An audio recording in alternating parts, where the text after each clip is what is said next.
Okay, so yeah, like let's get started, guys, without any further ado. Before that, a quick formal introduction on my end. My name is Mohammed Shoaib, and I'm a cybersecurity trainer certified from EC Council. EC Council is the leading organization for cybersecurity domain certifications. Okay, and the demo that we have today is on the first foundational course called Certified Ethical Hacking. Okay, and the version of this course that is running at the moment is version 11, the latest one. Okay. So again, before we get started, this is a common question that I usually ask students, again, to understand their perspective on this topic. So again, guys, don't worry, even if you don't know the answer or if you're not sure about it, still just try to initiate, and let's keep the session a bit interactive and fun rather than just keeping it one-sided. So a quick sample question, like according to you, in your perspective, what do you think hacking is? Anyone? Again, guys, don't worry, I am not asking for any definitive answers or exact to the point answers. Whatever comes to your mind, okay, whatever you think hacking is, please let me know. Anyone?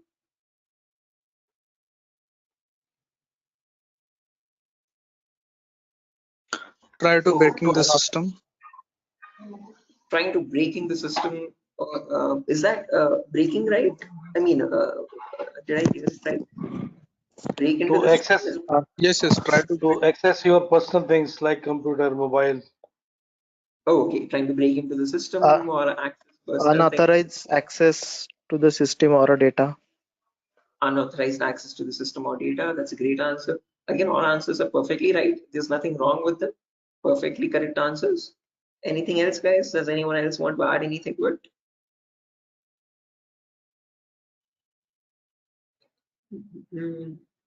Right, perfect. No worries, guys. Thank you so much for those answers. Those are exactly right. There is nothing wrong with them. Okay, but if I had to just add upon that hacking, that definition, I would add it as hacking is the procedure of trying to gain access to information systems. Okay, these information systems could be anything. They could be from as small as a mobile phone to as big as a web application server or a database or the cloud organization as well. Okay, and this is done without the permission or without the consent and knowledge of the person owning those systems. Okay, so if those systems belong to a third party person, that person does not know that someone is trying to gain access to their information or the data. Okay, and this is usually performed by hackers for their own benefit. So once they get access to the systems, they can steal the data, destroy the data, or sell the data as well to other third party vendors. Okay. Now, depending on this definition, we easily understand that hacking is a malicious job. It is a criminalistic task. If it is such a bad thing to do, why do we have a course called ethical hacking? Is the second question. Because ethical is something which is legal, which is allowed. And how can it stand beside the word hacking, which is completely contradictory? So to define ethical hacking, on the other hand, this is the procedure of trying to find vulnerabilities. Okay, a vulnerability is nothing but a flaw or a loophole in the information system.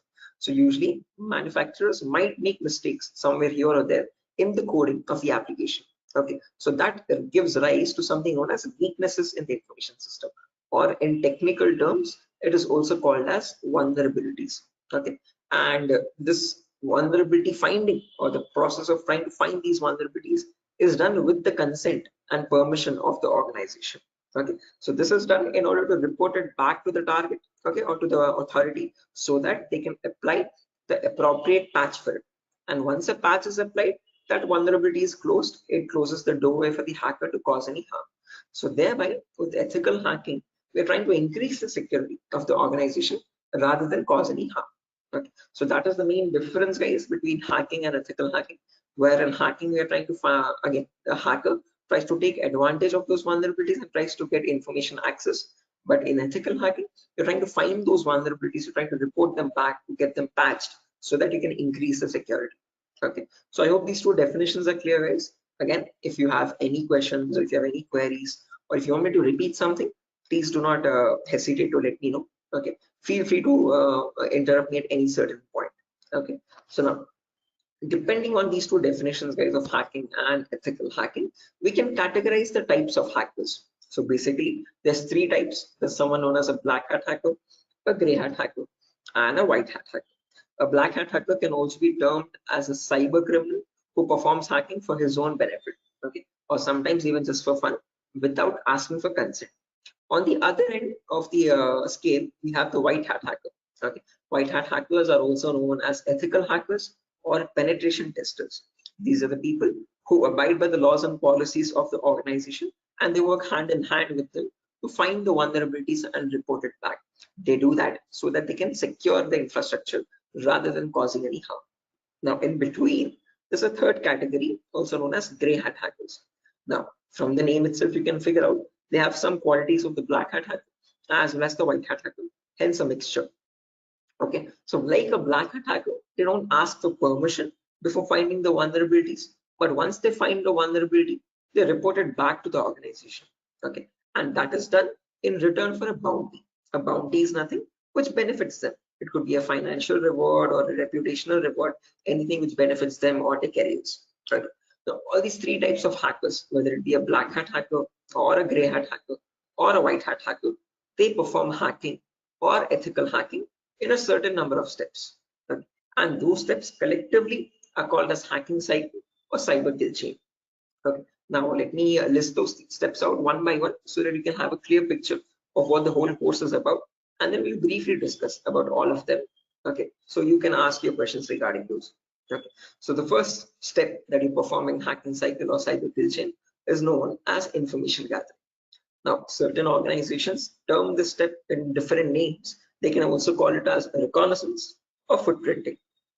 Second step is known as scanning. It can also be referred to as enumeration. Third step is gaining access. Fourth step is maintaining access. And the last step is known as reporting or clearing traces. Now, the reason I've specifically mentioned "or" in the last step over here is because that is where it makes all the difference between the white hat hackers and black hat hackers. If you're a white hat hacker or an ethical hacker, you would perform the first 4 steps and then you would generate a report with all the vulnerabilities and the solutions for that and submit it to the organization.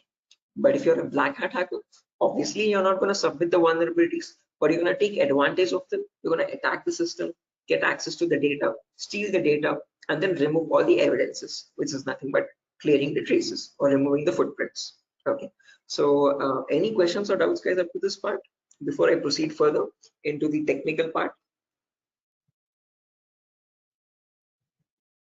Any queries or any confusion at the moment? Again, guys, I hope the audio and video is fine. Any issues with my audio or video? Okay. What is this enumeration, sir? Again, yeah, we'll be coming to that, guys. We'll discuss each of these steps one by one so you have a better understanding of what all of them are. Okay, at the moment, until now, here there are no questions, right? Because I guess there's some issues with the audio or video. Some people are exiting and rejoining again. Any issues, any technical issues with my audio or video at the moment? Okay, perfect. Sir, your voice is breaking. Oh, my voice is breaking. 1 second, guys.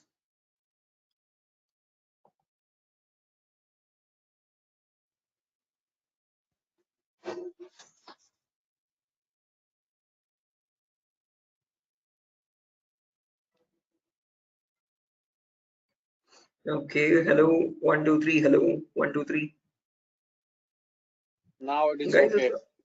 it's okay, right? Right, perfect. Clear, sir.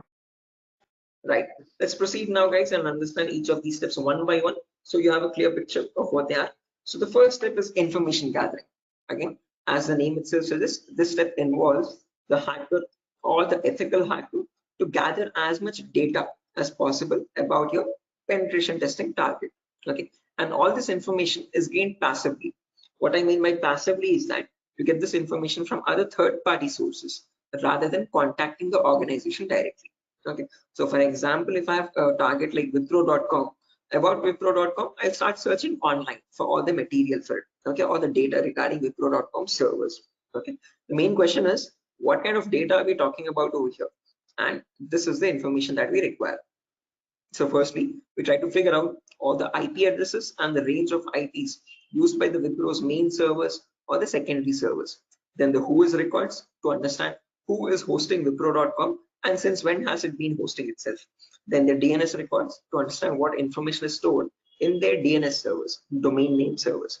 Then employee details such as their contact numbers, their email addresses, their usernames and passwords which are leaked, and their home addresses if possible, and so on. So then the domains and the subdomains of Wipro's website, and the operating system information, like what OSs are being used by the servers that are linked with Wipro.com. Now trust me, this guys, that all this information is available online to be gathered. So if I show you a very basic example, let's say if I wanted to find the DNS records for Wipro's organization, all I have to do is go to the browser, and in the browser I can search for a website called DNS Dumpster. This website is available for free for anyone to access. You can click on the first link, and over here you can just search for Wipro.com, and you can click on search, and now this is going to fetch and give you all the information about the Wipro's DNS servers. So first things first, it tells you where the Wipro servers are being located on the geolocation map. So it tells us that there are 4 DNS servers for Wipro. As you can see, these are their host names, exact host names, and these are the exact public IPs. These IP addresses are very important for a hacker or an ethical hacker to proceed with the further steps of scanning and enumeration. Okay. After that, we can see that there's the host record telling us what are the Wipro servers IP addresses and the subdomains IP addresses. So this is the main Wipro.com server, which is being hosted on the IP 66.7.148.227. Again, this information is very relevant for a hacker or an ethical hacker to proceed further. Further down, you can also see it also gives us the complete network topology. So this is how Wipro servers are connected to one another, and we have the whole network topology with the host names and their IP addresses. Okay, so this is basically whole Wipro's organization main server data. So again, this data is readily available, guys, for anyone to be accessed. That is not the vulnerability. Wipro themselves manually give out this data so that everyone around the world can access their servers. If this information is not given out, not many people will be able to access Wipro services and the website. Okay, the giving out of information is not wrong over here, but not checking if the information that you're giving is secure or not is the vulnerability. Okay, so we have to see that whatever Wipro is disclosing, all these servers one by one are completely secure. Okay, after information gathering is done, then we go to the next phase, which is known as scanning or enumeration. Now, one of you asked me what scanning or enumeration is. This is nothing but trying to get some extra information about the target by making active connections. What I mean by active connections is that you will directly connect to Wipro servers, and from them you will try to fetch the information. Okay. Similarly, when we talk about enumeration, that is about gathering as much information as possible about all the services that are running on the target organization. So in a Wipro's organization, you might have DNS servers, DHCP servers, SNMP servers, Telnet servers, SSH servers. These are the multiple servers, multiple web servers, or multiple other organizational servers. So about each of that server, you need to get information, like what version of services are they running and what applications are they running. So enumeration is trying to gather information about all the servers one by one by making active connections with them. Okay, so you're directly going to ping those servers and you try to fetch the information from them directly rather than contacting any third-party organization. Now, when we talk about scanning or enumeration, there are 3 types of them. There's something known as network scanning, then port scanning, and then finally vulnerability scanning. In network scanning, we can try to figure out on the target network what all devices are active. Okay, so what operating systems are they using, what servers are available, what client operating systems are there. So trying to understand what all devices are they using, IDS, IPS, routers, switches, what all devices are there. On those devices, then you perform port scanning. Port scanning is where you try to figure out what ports are open, and on those ports, what services are there running. Okay, what applications are there running. Then finally, you perform vulnerability scanning to figure out on those services, are there any vulnerabilities? Are there any weaknesses that you can attack on? So during this phase, we'll be using 2 important tools called Nmap and Nessus. So if I just search for enable Nessus over here, this is the tool that is used in organizations as well. So if I click on the first link, as you can see, this Nessus Professional.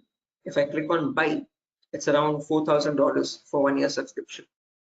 Okay, quite an expensive tool, and this is the same tool that is used in real-time scenarios. So we'll be working on the same tool in our classes as well. We'll try to understand how to use this tool and how to run or perform vulnerability scanning. The reason why I'm showing you all this is just to make you understand that we will be using real-time scenario tools. Okay, whatever is used in organizations at the moment, we are up to date with those tools. Okay, after if I show you example, as you can see, I have the Nessus installed on my system over here.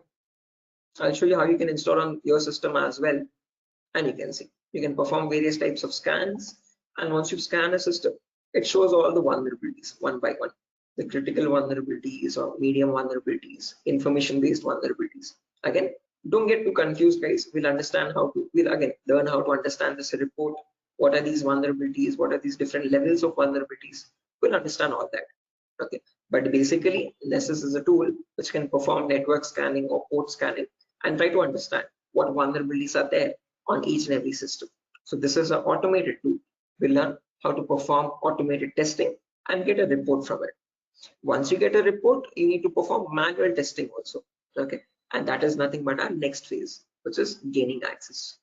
Okay, so this is a huge concept. It covers a vast variety of topics, guys. We'll discuss them one by one. Okay, so the first topic that we'll be learning in gaining access is system hacking. So in system hacking, we'll understand how we can crack or bypass a Windows operating system password. So if you have Windows 7 or Windows 8 or Windows 10 or Windows 11, does not matter. Okay, whatever operating system you have, how do we crack that operating system? How do we get the information about their passwords? If you are unable to get the passwords, how can we bypass authentication and get access to the internal files is what we learn in system hacking. After that comes malware attacks. Malwares are nothing but, in short, malicious softwares. So we'll practically learn how to create each of these malwares, whether it be viruses or worms or trojans, spyware, whatever it be. We'll understand how malwares are generated and how we can protect our system from malwares. Or if there is a malware already installed, how can we detect that malware and prevent it from running further or causing any further harm. Okay, then there's a bonus topic called malware advanced.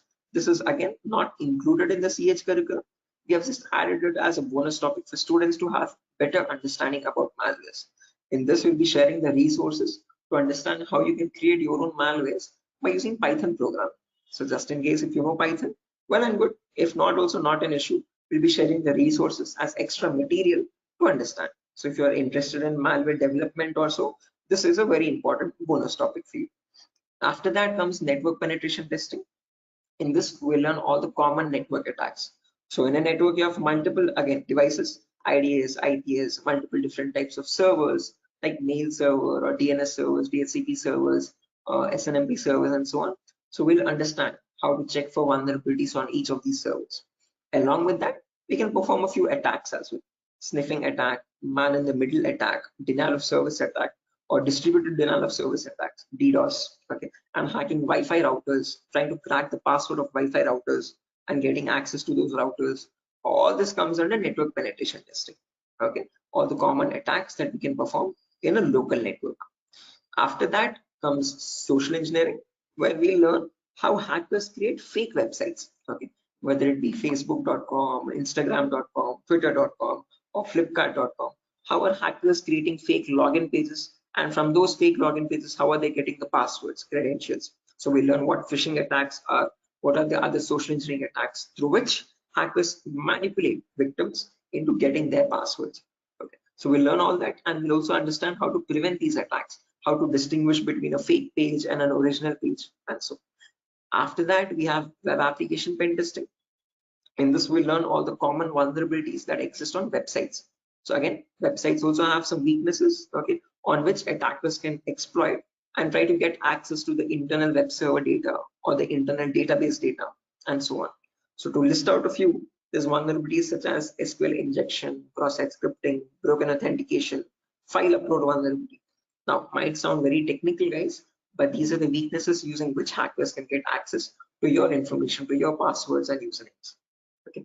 After that, finally comes hacking mobile phones, where we learn how we can hack an Android phone and get access to that Android phone remotely. After gaining access is done, then we have maintaining access and maintaining access, reporting and clearing traces, where we learn how we can maintain persistent connections. So if the target is restarting his system or shutting it down and starting after a very long time, How do we get access to that data? How do we still stay connected to the victim machine? Is what we learn in maintaining access. After that comes the reporting of recurring traces, where I'll show you how you can generate a report and submit to your client or submit to your organization, or how do you remove the evidences. So this course is designed in such a way where we learn both the perspectives of a black hat hacker as well as a white hat hacker. Okay. And it's designed in a completely practical way, no theoretical nonsense. Every day we'll have a class for 1 hour where the first 20 minutes we'll discuss the theoretical part, understanding what that attack is or how to prevent that attack. And then the remaining 40 minutes we'll discuss the practical part of it, okay, with real-time scenario tools. To list out a few tools, we'll be using this tool such as Nessus, we'll be using Nmap, we'll be using Burp Suite, we'll be using the whole main Kali operating system, okay, which I have over here, as you can see. Okay. Before that, let me show the course content as well, guys, very quickly. So yeah, this is over here, the course content for the whole course. Okay, and the course is for a duration of 35 days, where we learn from the very basics itself. So most of the students ask this as a question, like, sir, are there any prerequisites? Do we need to learn something else separately? No, this course is designed in such a way where even a 10th standard student can come and learn the course for, without any trouble. Okay, because all the prerequisites are included in the course itself. So before we dive into the advanced concepts, there's a few prerequisites which we will cover. The first few introductory classes. First things first, we learn about networking basics. We learn what IP addresses are, what are IPv4 addresses, what are IPv6 addresses, what is a DNS server, what is DHCP server, all the important protocols, what is TCP protocol, what is UDP protocol. We'll discuss all that in networking basics. Then we'll jump into virtualization. Okay, virtualization, because as you can see over here, I'm running my Windows 11 operating system. On top of this, I'm running my Kali OS. Kali is a Linux-based operating system. Okay, and we need to install this. The reason being, this comes pre-installed with all the penetration testing tools. So for information gathering, web application attacks, password attack, Wi-Fi attack, all these tools are available in Kali Linux. These are not available for you in Windows. So that is why we need to understand how to install this Kali operating system. Okay, and for that we need a tool such as VMware. VMware is a virtualization software. This allows you to install multiple operating systems on the same machine. So I have my Kali OS, I have my Windows 7 OS. All of these are running on my Windows 11 operating system, as you can see. Okay, so on my Windows 11, I can run my Kali, Windows 7, whatnot, as many operating systems as I want. After that is done, then we learn basic Linux and Windows commands, because as I've mentioned, we'll be using Kali Linux. So we need to know how to operate that OS. Okay, so we'll understand what the basic Kali commands are. We'll get familiar or comfortable with the Linux environment, and then we'll dive into the advanced concepts. Okay, so there's a few extra concepts there mentioned as well, as you can see over here: cryptography, reverse engineering, IoT, cloud security. These are not mentioned in the presentation for us, but these are all the topics that we'll be covering. Okay, the whole course duration is around 1 month, guys, 30 to 35 days, and we'll have a class from Monday to Friday onwards for every day for 1 hour. Okay, and the timings will be same. We'll have timings at 8 p.m. Every class will be recorded, and you'll be getting the recordings as well online, which we will have permanent access to. So just in case if you're missing out any class, you can access the recordings whenever you want. Okay, if needed, we can take backup classes as well on Saturdays and Sundays, just in case if there's a lot of absence. Okay, so yeah, that's that, guys. A quick introduction on what the course is and how long the duration of the course is. If you have any questions, you can shoot at me right now. Please let me know, guys. Any queries? Anything that you want me to repeat or so? Hey, can you hear me?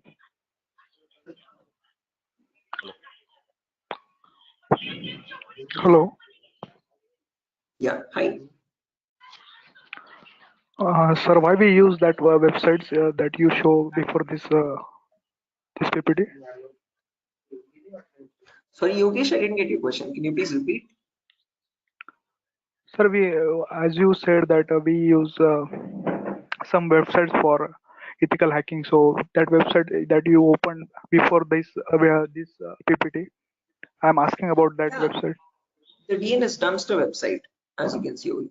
This is for information gathering, trying to gather information about any certain client.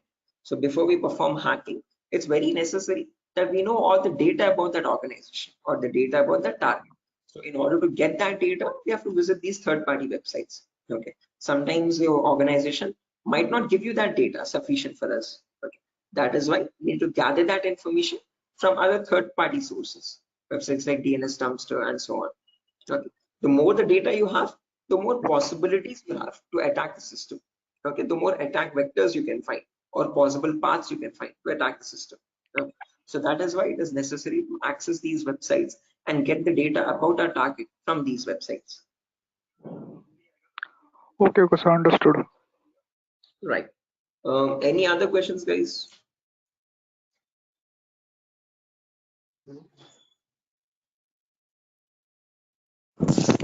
Sir, which type of penetration testing we are going to learn here? Again, CEH is a very comprehensive course, guys. We're not going to be going into any advanced level penetration testing, but we will learn all the kinds of, whether it be web application pen testing or network penetration testing or system hacking or Android pen testing. We'll be covering the basics of all of them. This is a course designed for people who are completely new to cybersecurity, and we can't leave out any endpoint. So we need to understand how to perform network security testing. We need to perform web security testing, Android security testing as well, and Windows or Linux security testing as well. So we'll be learning all of them one by one.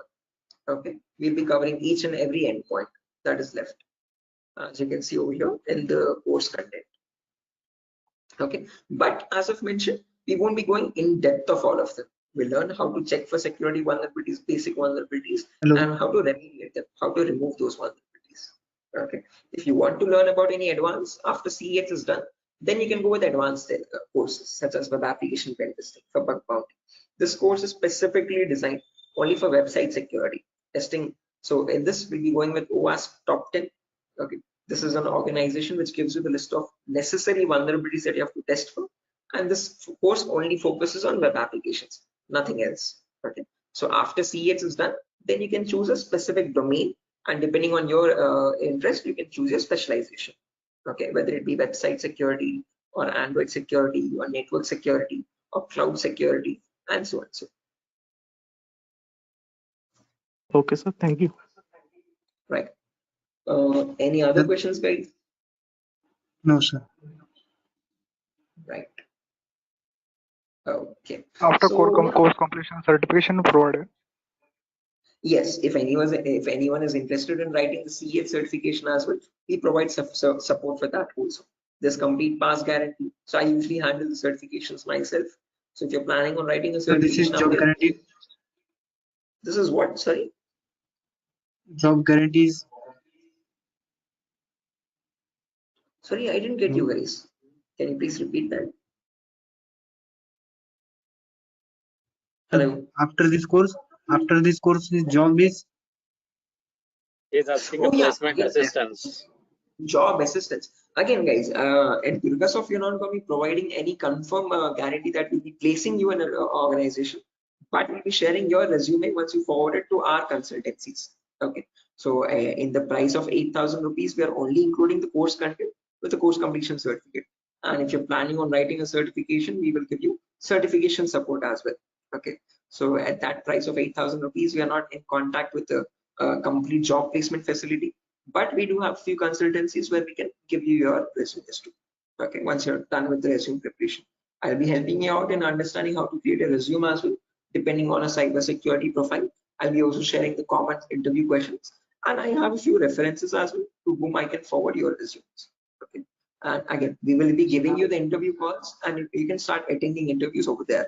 Okay, again, it depends on your skill set and your practice on how well you do the interview. So we don't guarantee anything, but we will definitely show you where you can start applying. If it's necessary, I can just give you one source now itself. You can, after your course is done, this is the common website that I usually suggest for students, jobs.null.community. This is a website only specifically for cybersecurity job roles. Okay, nothing else. As you can see, null jobs. This is the website. Okay, and these are all the different domains, and you can start searching over here. So if you're a complete fresher, just click on freshers or internships, and these are at the moment these are the available placements. Okay, so for internships, okay, if you're not into internships, you want a specific job role, you can start applying for VAPT, vulnerability assessment and pen testing. These are the ones at the moment for cybersecurity. After the course is done, you can start applying over here also. So this is one website that I suggest to most of the students once the course is done, so start applying for jobs. Okay, so again, how well you do, it depends on your skill set and your practicing, guys. Okay, and this website is specifically only for cybersecurity jobs, nothing else. Okay, any other questions, guys? No, sir. Thank you. Right, again, if you practice properly and if you're done with the course, guys, and if you're thorough with all the concepts, getting a job in these portals is not that tough. Okay, there's a lot of students from our previous batches as well who have searched for jobs in this nuns.job.co.in, and they found their internships and their jobs. Okay, so again, as I've mentioned, once you sit for the interview, it's all on you. Okay, so it depends on your preparation of how well or bad you do. So we can't guarantee anything, okay, because that's on your skill set, but we can at least show you where you can start applying for jobs. Okay, so yeah, that's that, guys. Nothing further for our session today. And yeah, if you have any queries, again, over here is my number, just in case if you have any queries, technical queries, you can let me know. This is the number over here, 7680069. Hello. Hello. Yeah, I can hear you. Prabin, I can hear you.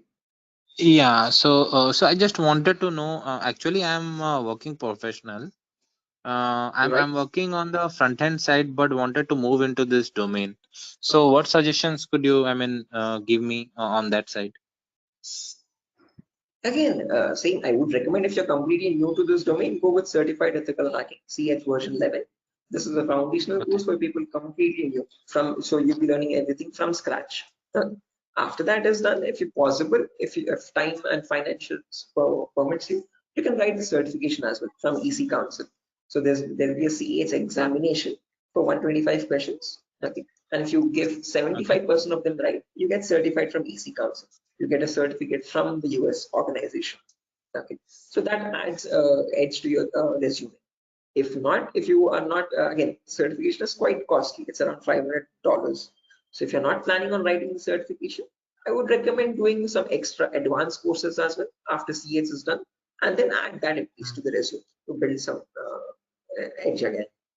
Okay. Okay. And is there any coding involved here, or is it into completely into, the No, security part? not at all. In CEH, you don't have any requirement for coding level language. But if you're planning on going for some advanced courses like web application pen testing or mobile security testing, there you might need to have some basic knowledge. Okay. So when we talk about web application, it is necessary that you have basic knowledge on HTML and JavaScript. Okay. But when we talk about CEH, the foundational course, for this we have no requirement for any coding level language knowledge. Okay. And what kind of roles we can apply after the completion of this course? Like someone is if having 5 years of experience and he has transited into this particular cybersecurity, what kind of roles would be available? Again, as you can see over here, these are the roles that you can start applying for. VAPT assurance lead, VAPT senior security analyst, cybersecurity consultant. These are all the job roles. Penetration tester, security analyst, or monitoring job roles, and so on. Vulnerability Okay. assessment tester. These are the job roles you can start applying for. Okay, cool. Thanks. Right. Any other questions, guys?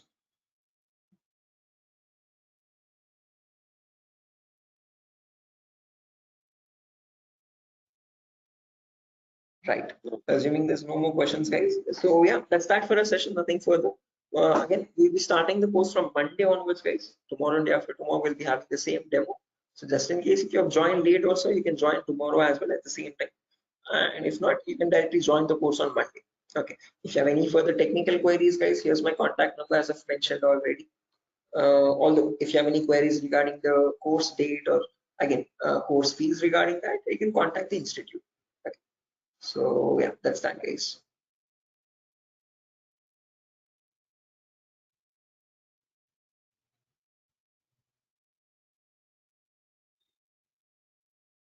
Sure. So I'm gonna be exiting, guys. I hope you have enjoyed the demo. And yeah, if there's any queries, please do let us know how we can help you. Okay.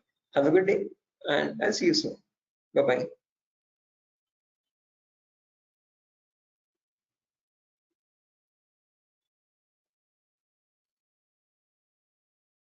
Thank you, guys. Thank you.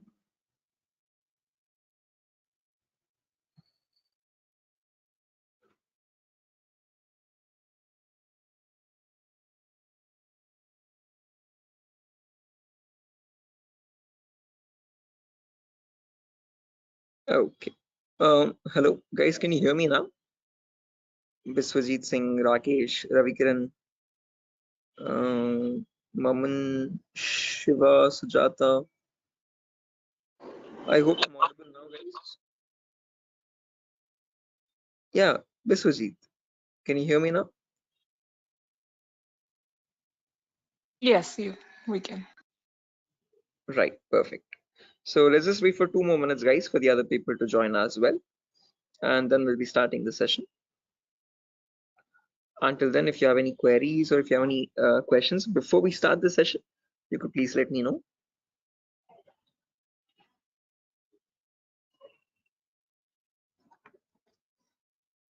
So, Yes, I excuse can me, hear sir. you. Yeah. So is this the same demo was on Sunday? Yes, the same demo itself, guys. Oh, okay. I have attended on Sunday, so I thought it would be some different or what. No, Okay. it's the same demo, guys. A shorter version of that same demo. Again, we'll be starting the live classes, or the course is going to start from Monday onwards. So just in case we're planning on joining the course, you can join from Monday. The first class will be on networking concepts. Okay, thank you, sir. Tomorrow as well, we'll have one last demo. So Thursday and Friday, today and tomorrow will be the last demo sessions, just in case if students have missed out the previous demos, they can join. That's one last chance for them. And then from Monday, we'll be starting the course itself. Yeah, okay. So just in case, guys, if there's anyone who has already attended this demo session, again, just a heads up, this is going to be the same demo. It's not going to be any different from the previous ones. Okay, this is just backup sessions or backup demos for people who could not join earlier. Okay. Okay. Thank you, sir. Sure.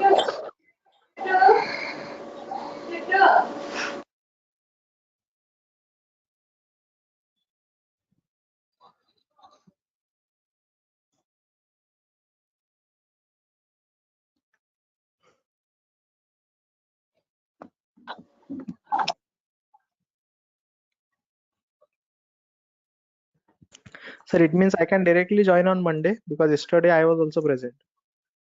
Yeah, sure, guys. Again, as I've mentioned, it's the same demo. It's not gonna be any different. So this is only for people who are completely new to it, who have not attended the previous demo sessions. So if you have already attended the demo session, guys, you can join back on Monday itself directly. Okay, and the timing will be same at 8 p.m. Same time, 8 o'clock in the night. Okay, thank you. Sure. Okay, guys, so let's get started without any further ado. Before I get started, a quick formal introduction on my end. My name is Mohammed Shoaib. I'm a cybersecurity trainer certified from EC Council. EC Council is the leading organization for cybersecurity domain certifications. Okay, and one of the courses that it provides for people who are completely new to this domain is Certified Ethical Hacking version 11. This is the latest version of the course that is running at the moment, and this is a course designed in such a way for people who are completely new to this domain. So if you have no knowledge about what cybersecurity is or what hacking or ethical hacking is, this is the course to get started with. Okay. So before I proceed further, this is a common question that I usually ask all the students just to understand their perspective on this topic. So again, guys, let's keep this session a bit interactive and fun. So my first question to you is to understand what your perspective is on hacking. So again, not asking for exact definitive answers, guys, but just to understand your view on it. Okay, so whatever comes to your mind, please do let me know. In your terms, what do you think hacking is? Anyone? There's Biswajit, there's Maman, Rakesh, who else? Shafiuddin, Shiva. Hello, Yeah, Biswajit, I can hear you. sir. Actually, according to me, hacking means to hack the information of organization or any Okay. systems. Right, yeah, hacking information or getting access to the information of organization systems. That's a good answer, Biswajit. Anyone else, guys, who wants to add anything to that? That's a perfectly right answer. There's nothing wrong in it at all. Perfectly all right. Any other additions to that, guys? Anyone who wants to append anything to that answer?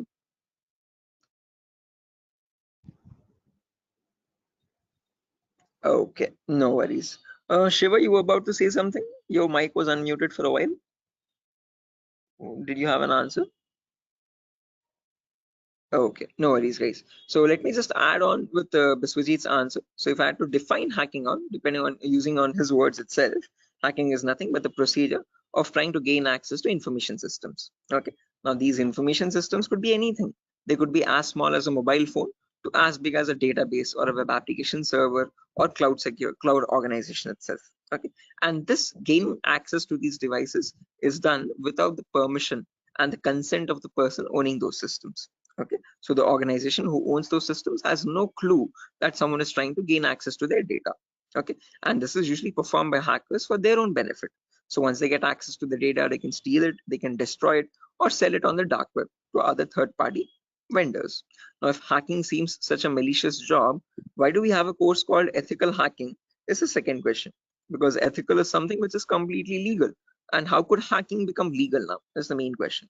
So when we talk about ethical hacking, on the other hand, guys, this is the procedure of trying to find vulnerabilities. Okay.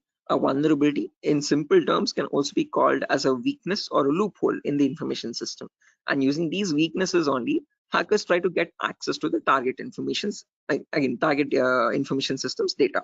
Okay. So your job as an ethical hacker would be to find these vulnerabilities before a hacker does, and this is done with the consent and permission of the organization. So once you find these vulnerabilities, you have to report it back to the organization so that they can apply the patch for it. And once a patch is applied, you're thereby increasing the security of infrastructure and preventing hackers from causing any further harm. So with ethical hacking, you're trying to increase the security and make the infrastructure much more secure and stronger compared to what hacking is. Okay, where you're trying to exploit vulnerabilities. Okay, so you see, are these two definitions clear, guys? Like what is hacking and what is ethical hacking, and how are they different from one another? Because most of the students have a misconception that both these terms are one and the same. No, guys, we're not going to be performing hacking. We'll be learning ethical hacking in the course. Okay, we won't be exploiting the vulnerabilities, but we'll see how to search for them, how to find them in an organization's systems, and how to report them back to the organization. Okay, so that we can prevent hacking from happening. Now, depending on these two terms, guys, we can categorize the different types of hackers as well. So we have someone known as a black hat hacker, then we have someone known as a white hat hacker, and in between there's someone known as a gray hat hacker. Okay, so firstly, the first category is black hat hackers. These people are also commonly referred to as cyber criminals. Okay, these are people who perform hacking for their own benefit, and they do this by asking no consent at all. On the other end of the spectrum, we have the white hat hackers, who are also termed as ethical hackers or penetration testers. Now, these people perform ethical hacking, or in simple terms, penetration testing, to find all the vulnerabilities in the organization. And they do this by asking for consent and by following all the laws and policies set by the organization. So they do not cross any line, they do not perform exploitation of any vulnerabilities, they only work to increase the security of the organization. Now, in between white hat hackers and black hat hackers, there's someone else known as a gray hat hacker. Now, as the name itself suggests, these people have both the qualities of black hat as well as a white hat hacker. Like a black hat hacker, they don't ask for permission before finding the vulnerabilities. But once they do, once they find the vulnerability, like a white hat hacker, they report it back to the organization. Okay, they don't take advantage of it, they don't exploit it and try to attack the system, but they report it back so that they can help the organization. But it's a give and take relationship, so it's a there's kind of a bargain over here. Okay, the catch is that these gray hat hackers ask for a bounty in return. Okay, a bounty is anything which benefits them, so they could ask for some prize reward, or they could ask for some reputational reward, anything which benefits their career and profile. Okay, and that is why, in simple terms, they are also known as bug bounty hunters. They find bugs in return for a bounty. Okay, so they are hunting for bugs. Okay, now all these three types of hackers, whether we take black hat hackers, gray hat hackers, or white hat hackers, they perform hacking or ethical hacking in a certain number of steps. Okay, and they follow a procedure, a systematic procedure. That systematic procedure is known in simple terms as hacking cycle or cyber kill chain. Okay, various organizations categorize these steps into various numbers, but if I had to summarize it up, there are 5 important steps in hacking cycle or cyber kill chain. Whether you take a black hat hacker, or a white hat hacker or any kind of a hacker, he needs to follow the same procedures as well. Okay. Now let me list them out first, and then we'll discuss in detail about each of them, so you have a clear picture of what the whole course is about. Okay. So the first step is known as information gathering. It can sometimes also be referred to as reconnaissance or footprinting. So they are one and the same term, guys. Don't get confused. Various organizations use various terminologies, but whether you hear information gathering or reconnaissance or footprinting, all the three terms are one and the same. After that, you have scanning, which can also be referred to as enumeration. Then you have gaining access. Then you have maintaining access. And then finally, there's a reporting or clearing traces. Now, the reason why I've mentioned or over here in the last step in capitals is because to make it a note to understand that this is the only step where you have a difference between black hat hackers and white hat hackers. Now, whether you're any kind of a hacker, whether it be black, white, or gray, the first four procedures are to be followed mandatorily. So you have to follow those first four procedures in the same order. After that, in the end, what changes is the last thing that you do. Okay, if you're a white hat hacker, you would definitely report all the vulnerabilities that you have found with the remediations, with the solutions to remove those vulnerabilities. If you're a black hat hacker, definitely you're not going to be giving any solutions, and obviously you won't be reporting it, but you will try to remove all the evidences. So whatever harm you have caused, whatever data you have stolen, you might leave some footprints here and there. Okay, so that is why it's very necessary that you remove or clear those footprints so that you cannot be traced out and you stay anonymous. So that is known as clearing traces in simple terms. And in our course, we're learning both the perspectives, how we can generate a report and submit to the organization, or how hackers clear the traces and remove all the evidences. Okay, now let's briefly discuss about each of these one by one, guys, so you have a better idea on the whole course. But before that, any questions, guys, for anyone?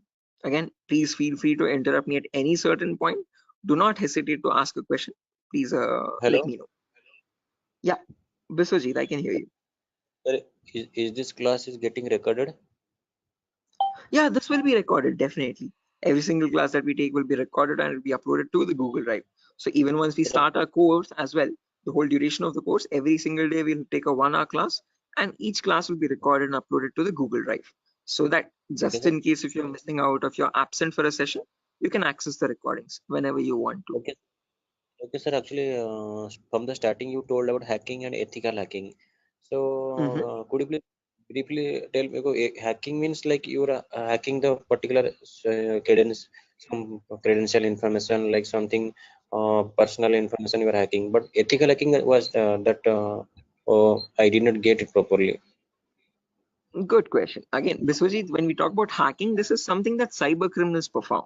Okay, hacking is where you're trying to get access to information devices. Okay, and using those information, what you do with that information defines what kind of hacking you do. Okay, so in ethical hacking, we are trying to understand how hackers are hacking that information. So what are the procedures are they following, and how are they actually finding that vulnerability, and how are they checking for those vulnerabilities on the systems? Okay, so we as ethical hackers try to find those same vulnerabilities that hackers use, and we try to rectify those vulnerabilities. We try to apply the patches for them. Okay, so just like how hackers do it, we are going to do it in an ethical manner. Yeah. Okay, that means, sir, if a hacker is trying to hack some particular information, and the ethical hackers are there to prevent that through their coding or whatever the algorithms. I think. Exactly. Again, in simpler terms, it's not about algorithms and stuff, but it's about the source code actually. Okay, so whatever it is known as a vulnerability. A vulnerability is a weakness or a misconfiguration of the system. So ethical hackers do the job of finding those vulnerabilities before a hacker can cause any harm. Okay, and once the vulnerability is found, they disclose it to the organization, and organization will remove that vulnerability so that your systems are secure. Okay. Sir, then although you told about the black hat hackers, red hat, and gray. So what are the what are the job responsible of the three hackers? Again, yeah, I'll be coming to that as well, Biswajit. So when we talk about ethical hackers, we have a certain few job roles that we can apply for. I'll be discussing that at the end of the class. Okay. Until this part, any questions at all? Okay, hacking cycle. And you information gathering, scanning, information. You will tell detail about this chapter, I think. Right now, yeah, that's the main thing to do right now. I'll be doing that now. Okay, sir, you continue. Sure. Right. Anyone else, guys, who has any other confusion or any issues with the clarity? Mamun, Shafiuddin, Shiva. Right. Okay. Now let's briefly discuss about each of these terms, guys, one by one, so that you have a better picture of what we are going to be discussing in the course as well. Okay. So the first step is information gathering. Okay. As the name itself says, information gathering is nothing but trying to gather as much data as possible about the target organization. So if we take our client, for example, Wipro.com, for the time being, we need to gather information about Wipro servers. Okay. Now the main question is, what kind of information are we talking about over here? And this is the information as follows. Okay, so we try to gather information such as the IP addresses or the range of IPs used by the Wipro servers, then the who is records to understand who is hosting Wipro's website, and since when it has been hosted, when was it last updated, when will it expire, then the DNS records to understand what data is stored in the DNS servers, then employee details such as the contact numbers, email addresses, usernames and publicly leaked passwords, and domain names of the Wipro.com, subdomains of Wipro.com, and operating systems. So what OSs are they using in their organization? So if I give you a very basic example, I can just go to my browser, and in the browser I can search for a website called DNS Dumpster. This is a common website that I usually show in the demo sessions. So if I search for DNS Dumpster, I get the first link. Now this is an example of information gathering. So you're trying to gather information about Wipro.com from other third-party sources. So right now in this step, we are gaining information passively. What I mean by passively is that we are not contacting Wipro.com directly, but we're trying to gather information about Wipro.com from other third-party sources, such as DNS Dumpster. Now when I click on search, I can notice this gives me all the information about Wipro's DNS servers. Okay, so at the moment Wipro has 4 DNS servers with these host names and these exact public IPs. So these IP addresses are very important for a hacker or for an ethical hacker to proceed further in the further steps of hacking. Okay, after this information is given out, we can see the mail servers, we can see the DNS servers, we can see all the host records, which are nothing but the main servers of Wipro.com, the main domain name and the other subdomains, and their exact public IPs. Scroll down much further and you can see the whole complete network topology. So this is how Wipro's servers are connected to one another. Okay, so these are all the servers of Wipro. Okay, the main domain and all the subdomains, and the mail servers also, mail or DNS servers.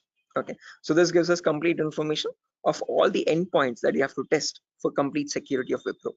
Okay, now this information is given out by Wipro itself. It needs to be given out. It is mandated so that people can access their services. Okay, what that is not the vulnerability, guys. Giving out the information is not the vulnerability, but not checking if each of these endpoints are secure or not is the vulnerability. So a pen tester or an ethical hacker needs to check for each and every endpoint and see to that that on each of these servers there are no unnecessary ports running or unnecessary services running which are having vulnerabilities. Okay, so now next comes the scanning phase. So after you gather information like this about a target organization, then we go with the scanning phase. Okay, scanning is where we get some extra information by directly contacting the servers. Okay, so to gather more information by making active connections with the direct target.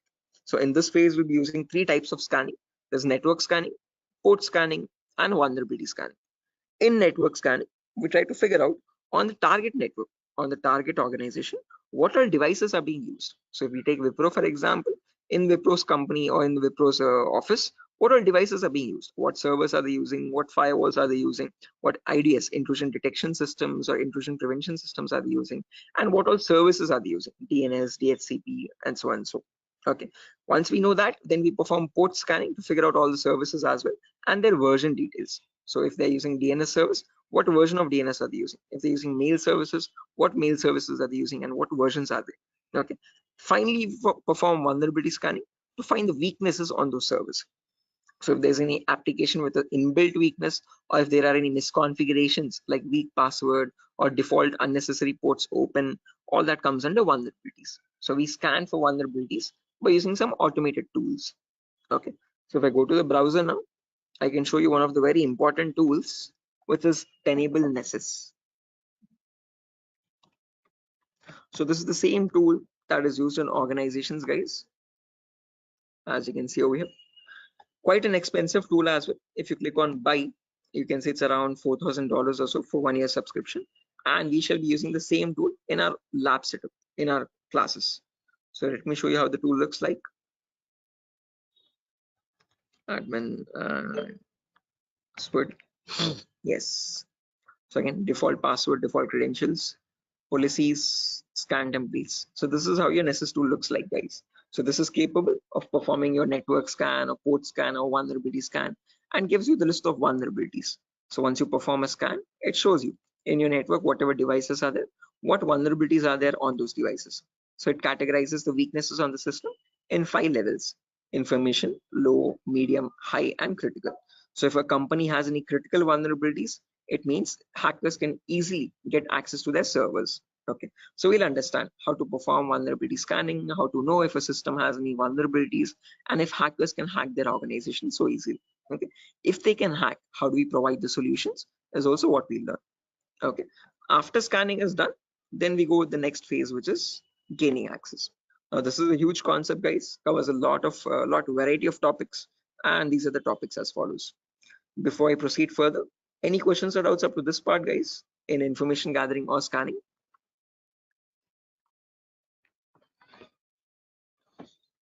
Biswajit, Mamun, Shafiuddin, Shiva. Please do not hesitate, guys. If you want me to repeat something, I will definitely do. Sir, Yeah. Sir, please repeat that first part. Which one?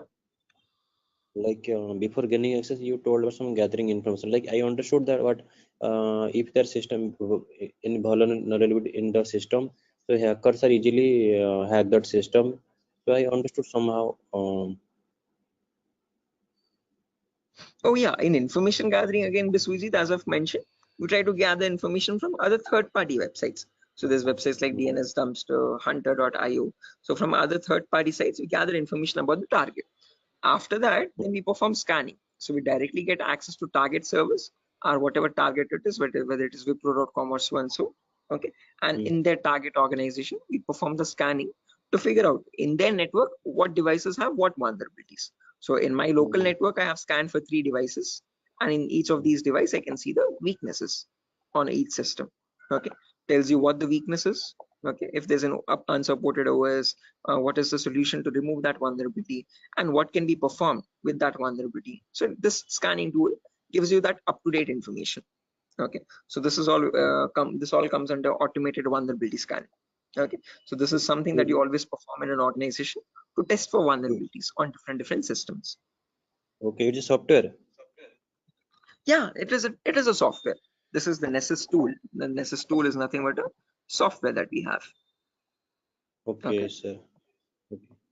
Right. So this is the same tool that is used, the same software that is used in organizations as well. Okay, and we'll be running in real-time scenario. Whatever tools that are being used, we work on them in real time. Okay. So yeah, now proceeding further, after all this is done, then we go with the gaining access phase. This is where we try to perform various kinds of attacks to get access to the systems. Okay, once we perform the scanning, once we know that these are the vulnerabilities on which you can attack on, next part is nothing but to attack directly, which is nothing but penetration testing. So in this, as I've mentioned, there's a huge set of topics. Okay, so let me discuss them one by one. So first topic that we'll be discussing is system hacking. So in system hacking, we learn how we can hack or crack or bypass a Windows operating system password. So whether it be Windows 7 or Windows 8 or Windows 10 or Windows 11, doesn't matter. How do we crack or how do we bypass the password is what we learn in system hacking. So if your system is password protected, how can you crack and understand what the password is in clear text? Or if you're unable to crack it, if it is too tough to crack, how can you bypass that password and still get access to the internal files is what we learn in system hacking. After that comes malware attacks. Malwares in simple terms are nothing but malicious softwares, and we'll practically know how to create each of these malwares. So people think that viruses are on the only malicious software is available on internet, but that's a misconception. We have multiple malicious softwares. We have viruses, we have worms, trojans, backdoors, spyware, rootkit, whatnot. There's tons and tons of malwares, and there's thousands and thousands of malwares added every single day. So we'll practically learn how to create each of these malwares and how to prevent our system from getting attacked by these malwares, or how to detect for malwares on our system. Then comes network penetration testing. Okay, in network pen testing, we learn all the common network vulnerabilities. Okay, so in an organization, in a local network, there are multiple services. There's DNS service, Telnet service, SMTP service, DHCP service. These are all the services or protocols used in a common organization. So we learn how to test for weaknesses on each of these servers. And after that, we'll also learn how to perform network attacks like sniffing attack, man in the middle attack, DOS attacks, or hacking Wi-Fi routers and cracking Wi-Fi router passwords. All this comes under network pen testing. Then comes social engineering, where we learn how to crack passwords from websites. Okay, so how do hackers make fake login pages, Facebook page, Instagram page, or a Flipkart login page, bank login pages? How do hackers get your passwords from these pages? Okay, how can they create fake login pages and send them to the victims and perform phishing attacks? All this comes under social engineering. Then finally comes web application pen testing, where we learn all the common website weaknesses. Okay. Is this useful for SOC analyst role? Yeah, Shafiuddin. We'll be discussing a very basic tool called Splunk as well. That is very important for your SOC analysis role. Okay. SOC is nothing but Security Operations Center, guys, just in case if anyone is confused. Okay. In SOC job roles, we usually see how to monitor and detect threats. Okay. Threats are nothing but attacks. Okay. So for that, we'll be discussing a very basic tool, a very important tool actually, but the very common tool used in SOC, which is Splunk. So this course was helpful for that as well. Shafiuddin. Okay, now after that, coming back to our topic, guys, as I've mentioned, we'll be discussing web application vulnerabilities, where we learn all the common website weaknesses. Now again, this might sound a bit technical, guys, okay, but these are a few common weaknesses that exist, such as SQL injection, cross-site scripting, broken authentication, file upload vulnerability, and so on. So these are the weaknesses that hackers use to get access to the web server, okay, or the databases in the backend. Okay, after that, we have hacking mobile phones, where we learn how to hack or crack an Android application phone. Okay, so how do we use Trojan attacks and get access to the Android phone remotely? Okay, after this is done, then we have two small topics, which are maintaining access and reporting or clearing traces. So this is the most important concept, guys, gaining access. After that, we need to know how to maintain persistent connections. So how do hackers maintain a connection even if the system restarts? Okay, is what is known as maintaining persistent connections. After that, we have reporting or clearing traces, where we'll see how to generate a report and submit to the organization. Or if you're a black hat hacker, how do they remove all the evidences? How do they clear the traces? Okay. Now, since not everyone is from a technical background or might not be from a technical background, we will discuss a few prerequisites as well. Okay. So the course is designed in such a way where you don't have to learn anything separately from outside. So if this is in a way to even a 10th standard student to understand this course in a simple and sufficient manner. Okay, so before we dive into all the advanced concepts, we'll be discussing these 4 prerequisites or 4 to 5 prerequisites. So first we'll learn basically what ethical hacking is, or how is it different from hacking. Then we learn virtualization. Okay. The reason why we need to learn about virtualization is because we'll be using a tool called VMware. So as you can see on my desktop, this is my Windows 11 operating system, and on this I have my VMware application. Okay, this VMware allows me to run multiple operating systems on one single machine. Okay, so as you can see, I can run my Kali OS, I can run my Windows 7 OS, Ubuntu OS, and so on. So, okay, the reason why we need virtualization is because we need to run something known as Kali Linux. This is a Linux operating system, guys. Okay, and this is very important for us because this comes pre-installed with all the penetration testing tools. Okay, for hacking tools or ethical hacking tools. As you can see over here, there's information gathering tools, there's web application testing tools, there's password attacking tools, Wi-Fi attacking tools, and so on. So these are the tools that specifically come only with Linux OS. Okay, they're not available in your Windows operating system. So that is why we need to know how to install this operating system and how to use this out. Okay, again, one good thing is this is completely free and open source. Anyone can download this operating system from the official website kali.org. Kali.org. Okay, so how to download this and how to install this is what we learn in the virtualization class. After that is done, then we will go with basic Linux and Windows commands. So as I've mentioned, Kali is a Linux OS. So we need to understand how to use a Linux operating system. What are the basic commands in Linux and how is it different from Windows operating system? After that, we learn basic Windows server configuration, how to configure a DNS server, how to configure a web server in Linux, in Windows OS. Okay, and after all that is done, then we go with the important concepts. Okay, information gathering, scanning, enumeration, then gaining access, maintaining access, all that comes after that. Okay, so until these concepts are done, then you'll be ready for all the advanced concepts. So this is designed in such a way where you don't have to learn anything separately from anywhere else. Okay, so after that, again, there's a few bonus concepts as well, guys, such as cryptography, reverse engineering, IoT, cloud security, Splunk. So these are not included in other institutes. Okay, these are a few concepts that we have specifically designed in such a way so that you can proceed further and learn advanced courses as well if you're interested.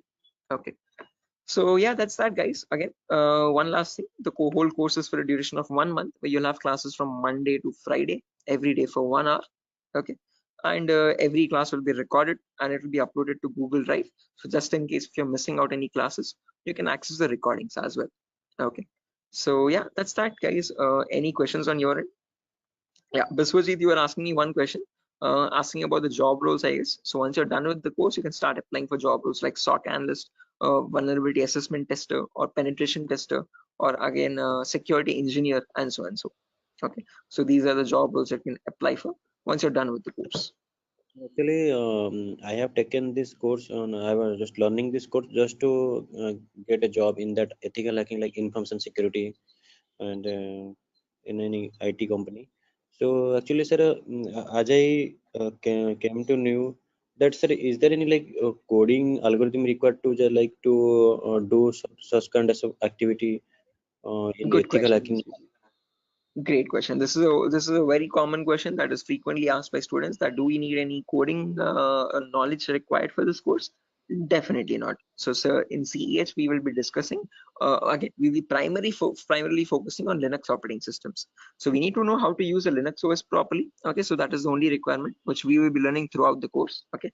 Other than that, you do not require any coding level language knowledge at all. Okay, so coding or development knowledge is not at all necessary. Wherever it is, we will be discussing that basic necessity of it. Okay, so there are certain topics where we have a topic called malwares. So in this we learn how to create malwares. Okay, so in that one topic will require basic coding language knowledge, but again, that itself I will myself be teaching it. Okay, so you don't need to learn anything separately from anywhere else. And other than that, this one topic malware, we won't be using coding language at all anywhere. Mhm. So Ajay, so actually I am doing job in Linux support, like technical support. That's great. This is going to be a lot easier for you then. Mm. So actually that's why I want to change my career, change my like next job into information security on the doing ethical hacking courses. Yes, I one more thing that, sir, is it necessary to get the certification on ethical hacking, like you have done something Right. hack? Again, it gives an edge, Biswajit. It's better to have a certification. If you're not going with certification, I would recommend you learn a few extra courses as well. Okay. After certified ethical hacking is done, then go with one advanced course, one specialization course like network security or web application security or so and so. So that will add you some much more value to your certification. Okay. So into your resume actually. Okay. So it's better to have certification, but if you're not having certification, just to increase or broaden your skill set, learn an extra course after CH in cybersecurity itself. Okay, there's many streams. Okay, we provide web application security as well, testing. So you can join this course as well, just in case if you're not doing a certification. Okay. Okay. So after that, web application security is another course. Yes. Okay. Okay, sir. In this syllabus, sir, what we will learn totally, overally, what we learn, how much we can work in a company. Again, as I've mentioned, CH is the foundational course, so you'll be learning about all the endpoints. So you won't be focusing on one of them, but all the comprehensively all endpoints. So we'll learn network security also, we'll learn wireless security also, we'll learn Windows and Linux hacking also, we'll learn Android security also, and we'll learn web application security also. But in CH, one thing is you are going to be like a jack of all trades, master of none. So you're not going in deep, you're not specializing in any one of the fields, you're learning about all the fields. After that, you can choose one specialization and you can focus on that. You can either go towards web security or cloud security or network security. Depends on your interest. Okay. Understood, sir. Right. Then that will the final and long term career. Long term, yes. Okay. To get started first, usually in cybersecurity, you usually get monitoring job roles for a few months. Okay. After that, Okay. then you can go into deeper course. Mamun, are you going to teach all security courses? Yeah, I'm the same tutor, Mamun. So after CH is done, if you're planning on going with cloud security or web application security, we provide those as well. At the moment, mobile and network is not included, but just in case, since there's a huge boom, there's a huge requirement for web application. So that also I provide. Okay. Okay, sir. You can go with 1 year experience, Shafiq, not more than that with CEH. But if you like add a few more courses after that, like after CH, if you do web application and also, you can add a couple years experience, like 2 or 3 years of experience as well. Okay, because you need to know more tools with such years, that huge years of experience. They will ask you what tools you have worked on. Okay, so it's better you have a few knowledge on those tools. So with more the courses, you get more experience with different tools. Okay, sir. So will you please help with practically all the things? Again, the whole course. Oh, is it back-to-back training? Yeah, Mahmood. Again, after the CH is done, I usually take separate classes for web application students as well who are interested to join that. Okay, so that will be a back-to-back session directly. Again, yeah, coming back to you, Biswajit, you were asking me something. What was the question again? I forgot. No, actually, I was asking, sir, what, sir? Forget. Anyway, I forgot as well. But let me try to recollect. Does anyone else remember, right, guys, what Biswajit was asking? Practical, yeah, good question. So again, the whole course is designed in such a way where it is 20-40 ratio, guys. So out of all the 60 minutes that we have every single day, the first 15 to 20 minutes will discuss the theoretical part. The remaining 40 minutes will discuss the practical part itself with real-time scenario examples. I'm not going to be boring you with theoretical knowledge. Only in the demo class and only in the first few introductory classes we'll discuss theoretical concepts. Once we start from the information gathering, everything is going to be completely practical based. Okay, with tools that are used in real-time scenario. Are you teaching cloud security? Yes, I teach cloud security as well, Biswajit. Okay, but again, as I've mentioned, that is usually taken up after CH is done. Okay, so we'll discuss on AWS security and again, mostly on AWS itself.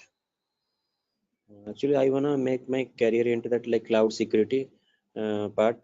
That's why I was thinking how much practical you will teach here and how much we can be skilled enough in this course so that we can be confident enough while attending the interview.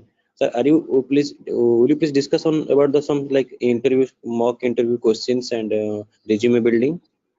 Definitely, I will help you. I will send you sample resumes as well to understand how to create a resume for a cyber security profile. Okay, and along with that, I'll also share the commonly asked in interview questions. So I have a PDF document prepared for that specifically, which I share with all the students after the course is done for all the cyber security related interview questions. Okay, so I'll be sharing all that as well. Okay, sir. No, because I have planned after completion of this course, I have planned to move on cloud security by practicing those questions and all the practical things. Definitely. Again, if necessary, I'll be sharing the resources as well separately for you regarding your cloud security content. Okay. So if you're planning on doing a course after CS is done, then you can contact me for that. We can do that course separately. Okay, sir. Okay, it's not included with Durga Soft at the moment, but again, yeah. Okay, sir. Sure. Any other questions, guys, at the moment?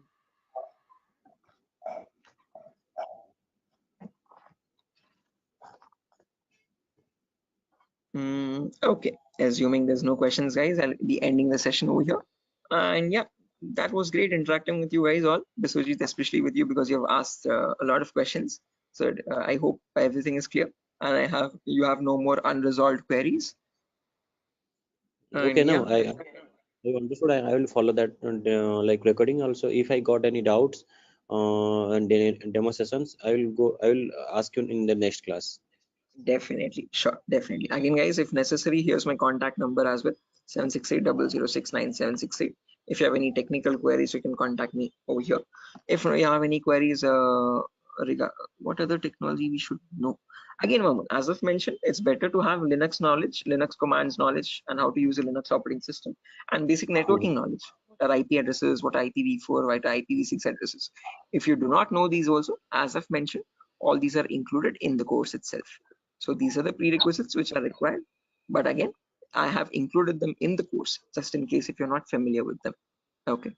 So there's no prerequisite for joining the course. All you need is a good laptop to run the practicals. Okay. Minimum requirement would be at least an i3 processor, oldest to oldest i3 processor, and minimum to minimum 6 GB or 4 GB RAM. If you have 8 GB, that is recommendable.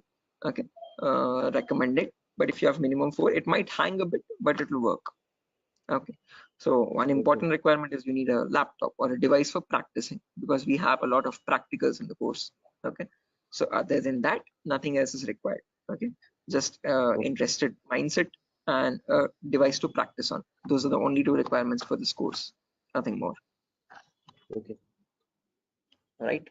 So yeah, that's it, guys. Nothing further for the session today. If you're interested to join the course, you can join this from Monday. We'll be having the first class on Monday for networking concepts. Okay. And after that, yeah, tomorrow as well, there's another demo session. So just in case if anyone is planning to join a demo again, you can join it tomorrow at the same time. If not, we'll be starting the course from Monday itself directly. Okay, thank you, sir. Okay, guys. Good day. Thank you for joining the session. It was great interacting with you. And I'll see you soon, guys. Bye-bye. Have a good day. Thank you, sir. Good night. Thank you, guys. Good night.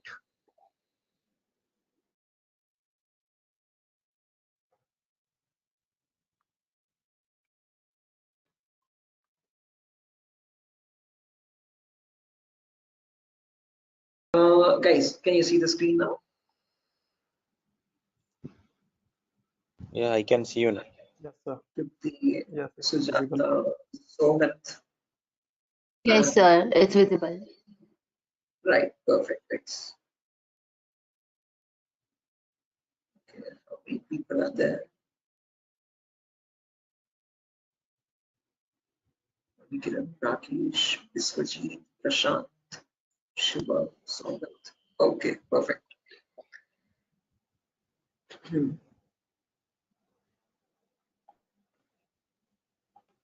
Okay, guys, let's get started with the session without any further. I am already a bit delayed in starting the session, so sorry for that, guys. I was stuck in a work. There was an issue with a security vulnerability actually with one of the organizations, so stuck with that. But anyways, let's get started with our class today. With our first session today will be on basic networking concepts. Before I get started, any issue with my audio or video? Anyone? Is everything fine?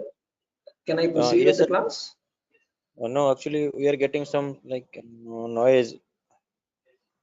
A kind Oh, of there's some issue. background. Yeah, Yes, they're we can call it not as a kind of. not clear. Sir. 1 second. Thank you. 1 second. I'll just change my microphone. Just give me a second for that. Yes, yes.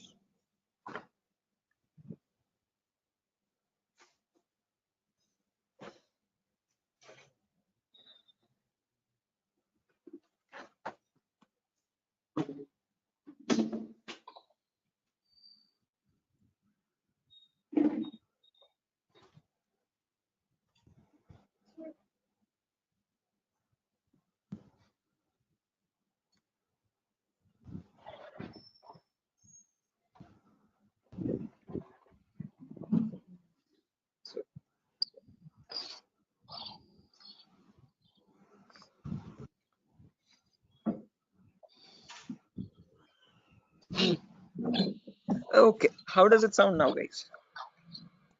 It is audible now. Yes, now it is It's clear. audible. Background disturbance, no kind of issues. Yes, yes. Perfect, perfect, perfect. Okay, guys. So let's get started without any further ado. So as I've mentioned, in today's class, we'll be going with basic networking concepts. We'll discuss what IPv4 addresses are. Okay. So before diving into IPv4 addresses, let's try to understand what a network is and what a host is. Now, these are very two simple words that you keep coming across every single day. Okay. A host is nothing but an information device. Okay. Any information device which is capable of communicating with other devices is known as a host. Okay. It could be a mobile phone, it could be a router, it could be a laptop, a personal computer, or any other device, an information device. Okay, which is capable of communicating with other devices. Now, when you have such devices connected to each other, okay, which can communicate with one another, that forms a network. Okay, so a network is a collection of hosts which can communicate with each other and transmit data. Now, just like how we humans communicate with one another, we have our respective names. Okay, I can address you by your name, you can call me by mine, okay, and we can communicate with one another. We have our unique identities, okay. Similarly, these information devices as well have their unique identities, okay. So when they communicate from one device, when it wants to send packet to another device, it has a unique address for each device, okay, and on that address they communicate with one another, and that address is known as the IP address, guys. IP stands for Internet Protocol. This was built by the US military late in the 1950s or 1960s, okay, and there was IP version 1, IP version 2, IP version 3. All these were unsuccessful attempts. They were you could say experimental. What successfully worked out was the IP version 4, and we are still using that in today's world also. IP version 4 in simple terms is Internet Protocol version 4, okay, and that is what we'll be discussing about in today's class, okay. Anyone here who already knows about IPv4 addresses and who's familiar with these networking concepts? No, sir. Anyone? I'm not familiar, but I know the some, like whenever I was doing programming, networking programming in college days. So since the networking, I know how to join the socket networking programming. I know some networking IP address, and also I've studied through MCA curriculum. So Right. Okay, perfect. No worries, guys. Just in case, even if you don't have any idea, we'll be going from the very basics, okay, from the binary itself, okay, to understand what these IP addresses are. Just as a information question, I just wanted to know if anyone was familiar. If not, also don't worry at all. Okay. So I hope you know why we need IP addresses, guys. IP addresses are nothing but acting as an identity for each device. Just like how we have our names, you can address me by mine, I can call you by yours. Similarly, devices communicate with one another depending on IP address. Okay. Now, how does this IP address look like? Okay. Our names have alphabets in them: SHOAIB, SIVA, Shiva, and so on. So, but IP addresses are completely numeric based. Okay. Specifically IPv4. Okay. IPv4 are completely numerical or decimal addresses. Okay. It's a 32-bit address, first property. Now, what is a bit? A bit is nothing but the smallest data format. Okay. It comprises of either 0 or 1. Okay, and your IPv4 address is a 32-bit address. What I mean by 32 is that it contains 32 zeros and ones like these consecutively. Okay, and these 32 zeros and ones are divided into 4 equal parts. Each part is known as a octet. Okay, octa in the sense 8 bits. Okay, so you have 4 parts, it's 8 bits each. Okay, and each of this is known as a octet. In simple terms, it can also be called as a byte. Okay, and each octet or each byte is separated by a dot symbol. This is how computers know IP addresses to be like. Okay, this language is known as the binary language of zeros and ones, and your computers or information devices all communicate on binary language only. But for us humans, it's quite tough to understand binary. Okay, so we can calculate it now. If you're quite familiar, if you have some experience, you can calculate binary in your mind itself. But looking at it and understanding it's quite tough. Okay, so in today's class, we'll understand how we can convert any binary number to a human readable format, to a decimal number. Okay, decimal numbers are from 0 to 9. Okay, these are human readable, what we use regularly from day-to-day life. Okay, what computers communicate on is binary data. Okay, so today we'll understand how to convert binary data to decimal data and how we can range the IP addresses. Okay, before that, a quick introduction on data formats. As I've mentioned, one bit is nothing but a value of 0 or 1. When you combine 8 such bits, that becomes a byte. Okay, in simple terms, it can also be called as an octet. When you combine 1024 bytes, that becomes a kilobyte. Your textpad files, your contact applications and all these are in kilobytes of data. Okay, when you combine 1024 kilobytes, that becomes a megabyte. Okay, your PDF documents or your music files are in megabytes of data. 1024 megabytes becomes a gigabyte. Okay, your movie files or larger softwares are in gigabytes. 1024 gigabytes becomes a terabyte. Your hard disk is in terabyte storage data, and 1024 terabytes becomes a petabyte. We have never used petabytes until now. This petabyte data is usually used by cloud organizations. Okay, OneDrive, Google Cloud, blah blah blah. Okay, now let's understand how to convert this bit data or binary data into decimal data. Okay, so what I've done is I've taken down this first octet over here, 10101010, and I've written it down over here, as you can see, in an expanded format. Now to convert this, there are two simple methods. Method number one is there's two simple steps to it, not methods, sorry. Okay, there's one method only. Okay, and with two simple steps. Okay, step number one is you write down the values from 2 to the power 0 all the way up to 2 to the power 7 from right to left. Okay, why specifically 2 to the power? Because this is binary data. You have only two possibilities, either a 1 or a 0. So first 2 power 0, then 2 power 1, then 2 power 2, then 2 power 3, then 2 power 4, then 2 power 5, 2 power 6, and 2 power 7. Let's write down the values for that. 2 power 0 is nothing but 1. Anything to the power 0 is always equal to 1. Okay, that is a mathematical rule. 2 power 1 is equal to 2. 2 power 2 is nothing but 2 into 2, which is 4. 2 power 3 is 2 into 2 into 2, that is 8. 2 power 4 is 16. 2 power 5 is 32. 2 power 6 is 64. And 2 power 7 is 128. Okay, now to convert this number, all you have to do is, just a second guys, let me open up Zoom so that I can draw on the screen. Give me a second.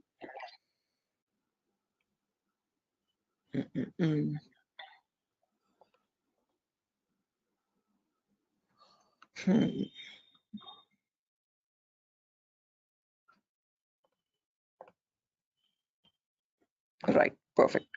So when you want to convert any number from binary to decimal, first things first, you have to write down these numbers.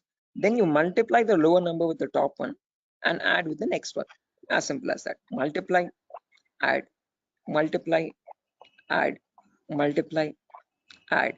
This goes on till the last step. Okay, so firstly 2 power 0 into 0. Anything into 0 is 0 itself. So I've written 0 over here. Then 2 power 1 into 1. That is 2 power 1 is 2. As you can see, I've written the value over here. Into 1 is the value itself, 2. 2 power 2 is 4. 4 into 0 again, we have 0. 2 power 3 is 8. 8 into 1, 8 again. 2 power 4 into 0, 0. 2 power 5 into 1, 32. 2 power 6 into 0, 0. And 2 power 7 into 1, that's 128. Now when I add all this up, 128 plus 32 plus 8 plus 2, that becomes 170. So when we humans read the number 170, the computer does not understand it like 170. It understands it like 10101010, something like on signal, off signal, on signal, off signal, on signal, off signal, on, off, like that 4 times. Okay. So is this clear, guys? Any questions or doubts up to this part? Like how we have converted this binary number to a decimal number? How we know that 170 is equal to 10101010? Any questions for anyone? Again, guys, if you have any questions or doubts, please feel free to raise your hand or let me know. You can interrupt me at any certain point. Okay, no issues at all. If you want me to repeat a concept also, please do let me know. I will repeat it as many times as you want. Okay, so guys, any questions up to this part? How we have converted this binary number to a decimal number? Shiva, Sujata, Bharati, Tripti, Vidyadhar. Who else is there? Hello. Biswajit, Chaudhary, Prasad. Hello. Yeah, Biswajit. Sir, you spoke about binary to decimal conversion. Sorry, decimal to binary conversion. Am I right? No, binary to decimal. I've converted this Binary. number 10101010 to So decimal number 170. all the numbers was converted into binary as a decimal. All the binary number is converted into decimal 170. Right. This specific number 10101010. Okay. How did we do that? We wrote down these numbers 2 power 0 all the way up to 2 power 7. Multiply the lower number with the top one and add with the next one. Multiply and add, multiply and add, multiply and add. And that's how I got the final result as 170. So this 170 in binary is equal to 10101010. Right. Is this clear, Biswajit? Yes, I am clear. I know and I clear. Perfect. If everyone has understood this, guys, I have another number over here, as you can see, 01011010. Can everyone convert this value and give me the answer for that? Take your time. You have the table over here as well. Okay. And as I've mentioned, you need to multiply the row number with the top one and just go with the next. Multiply and add, multiply and add. Okay. Take your time, guys, and let me know.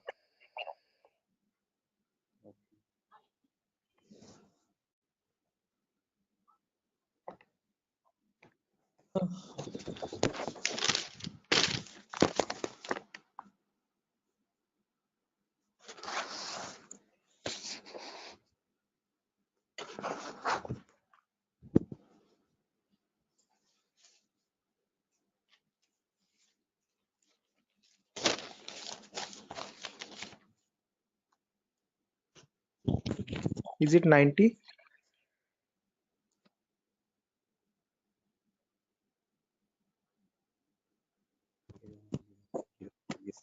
will be 90.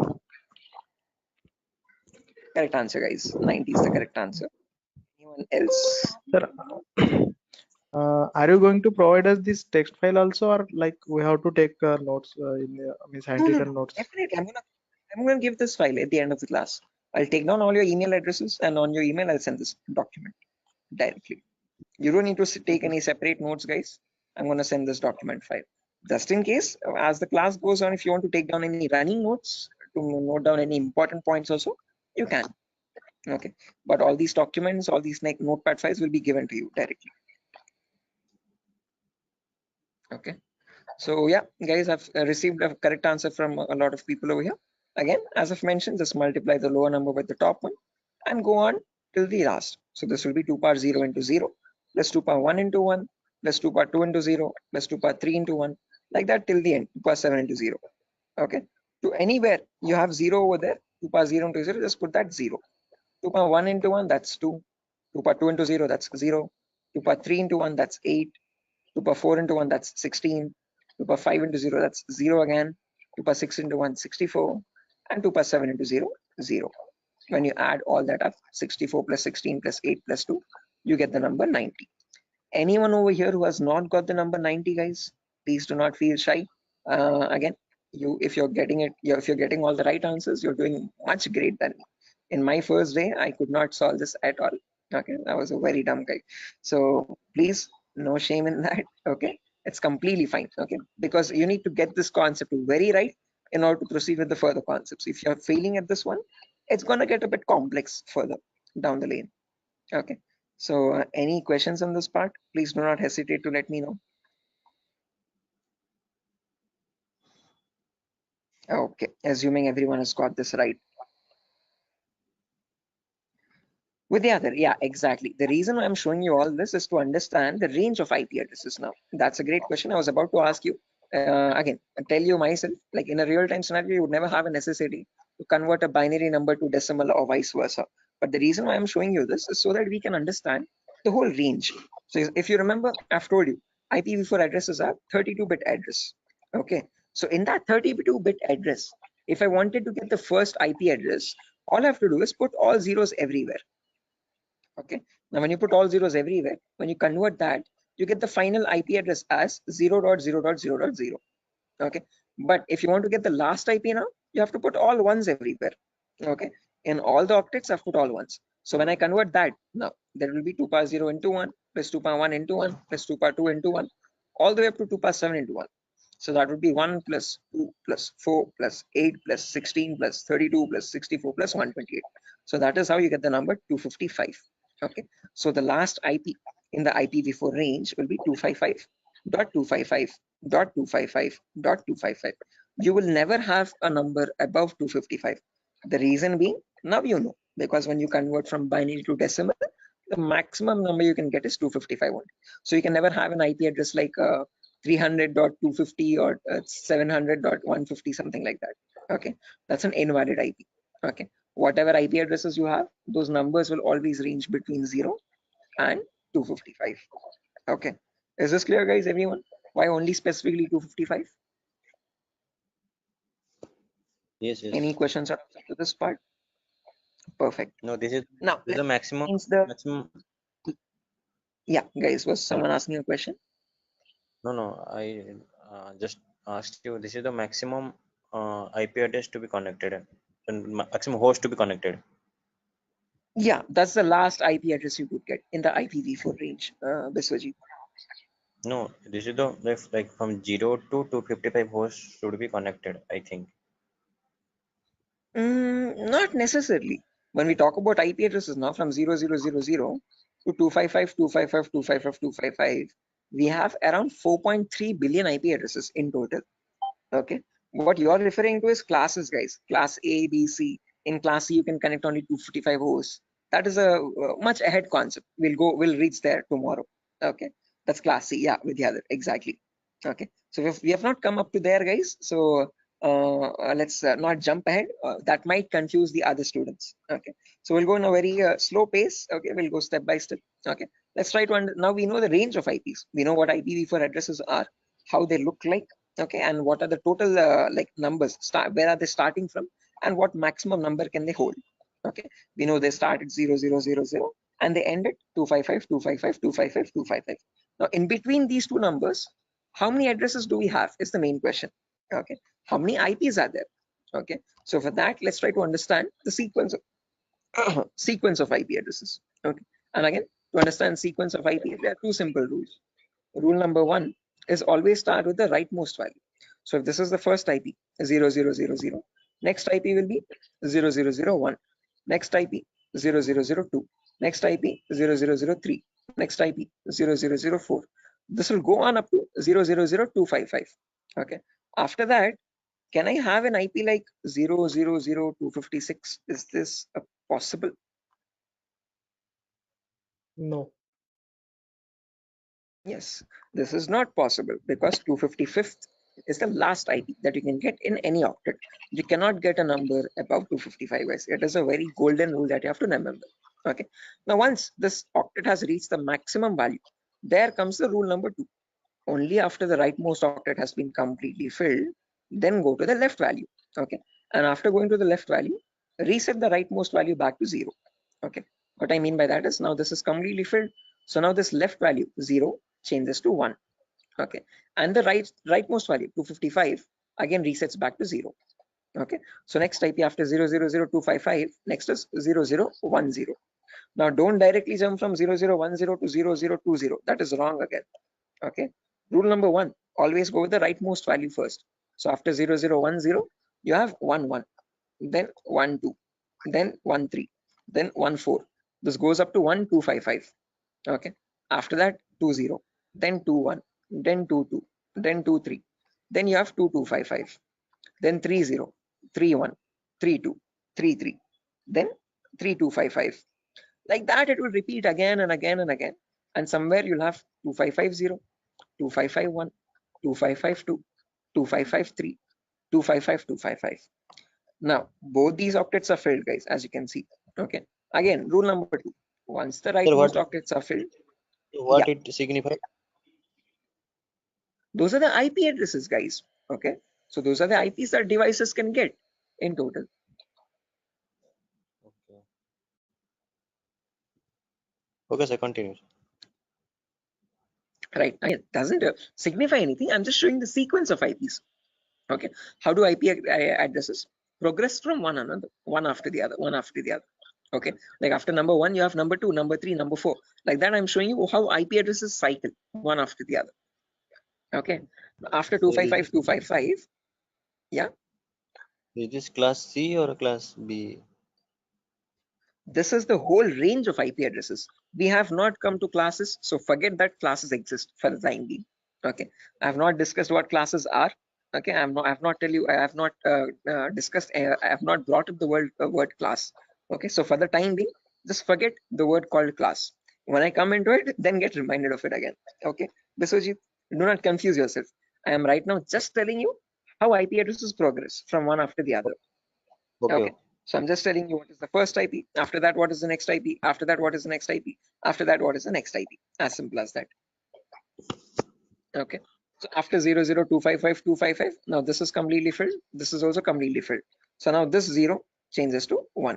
So after that, 0100, 0101, 0102, 0103. Then you have 10255. Then after that, this 255 becomes 0, and this 0 changes to 1.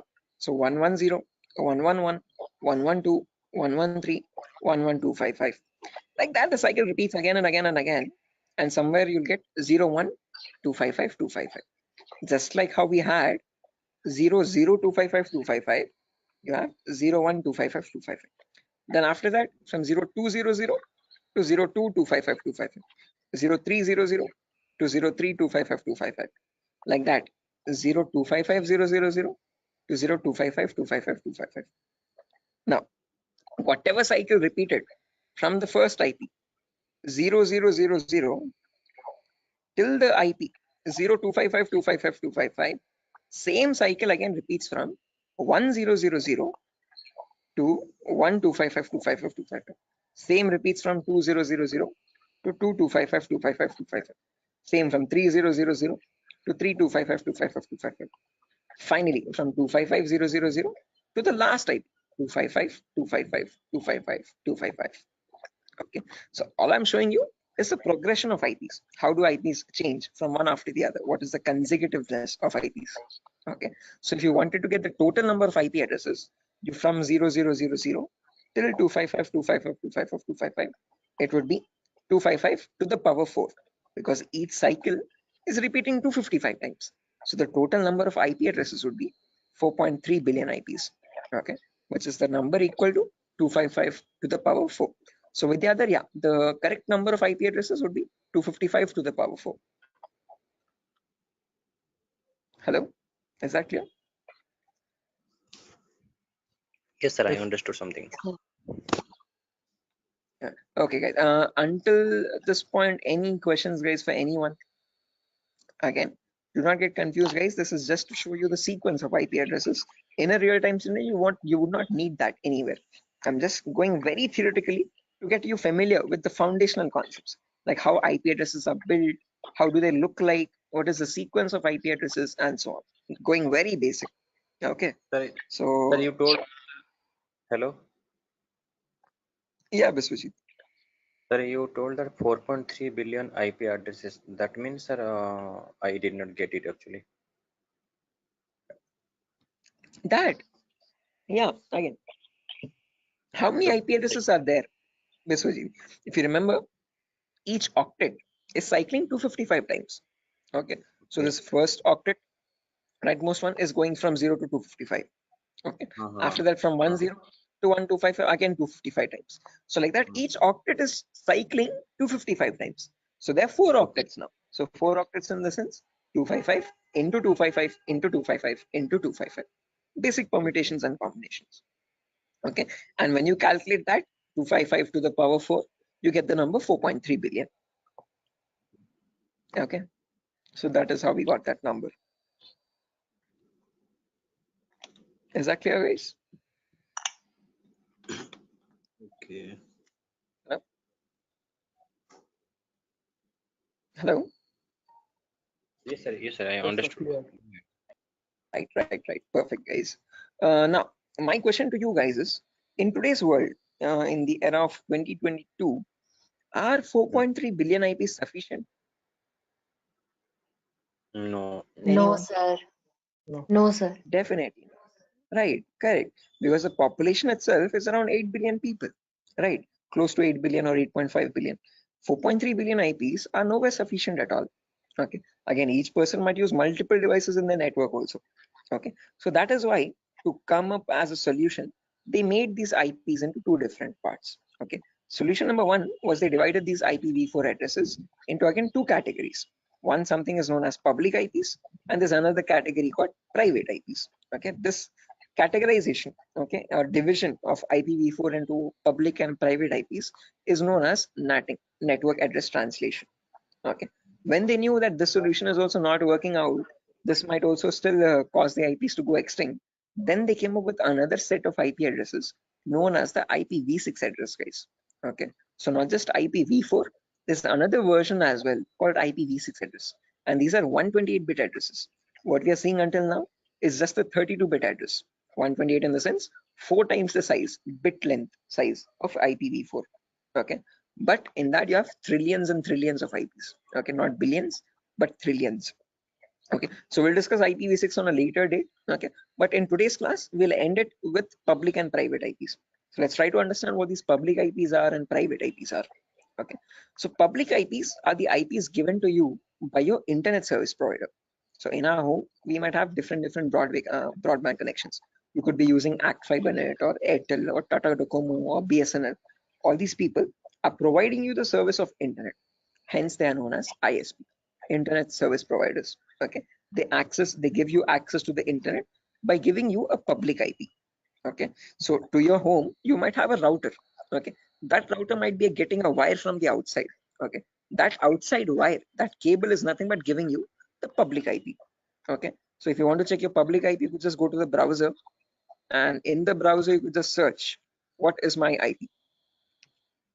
What is my IP? And from that you can find, you get an IP address over here. If I click on the first link in the browser, you can see I'm getting my FiberNet from Act Fiber Beam. My location is Pedder Voltaire, Andhra Pradesh, Vishakhapatnam. Okay, so this is my public IP. This is the IP I'm using from my ISP to access the internet or to take the Zoom session. Okay, locally in my network, now I have multiple devices. I have my phone, I have my laptop, I have my smart TV, I have my smartwatch, and so on. So these devices internally or locally also need IP addresses. What they use in a local network, in an intranet, is known as a private IP. So private IPs are the IP addresses provided locally in a network. Okay, so this can be given manually by you, by the network admin, or they can be given automatically as well from a DHCP server. Now, don't worry what this DHCP server is. We'll discuss about it in tomorrow's class. But one important thing to note is public IPs are used for connecting to internet. Private IPs are used in a local intranet. Intra is nothing but a local network, a small indigenous your house network or home network.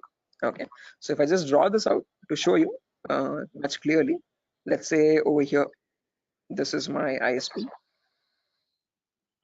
I hope the drawings are visible, guys. This could be my ISP, internet service provider. Okay, and I have my house over here in Vishakhapatnam somewhere. Okay, in my house I have multiple devices. I have my phone, I have my laptop, I have my smart TV, and I have my Wi-Fi router also. Okay, this router is getting a connection from the ISP outside externally. Okay, this is nothing but my public IP. Okay, this is the public IP part.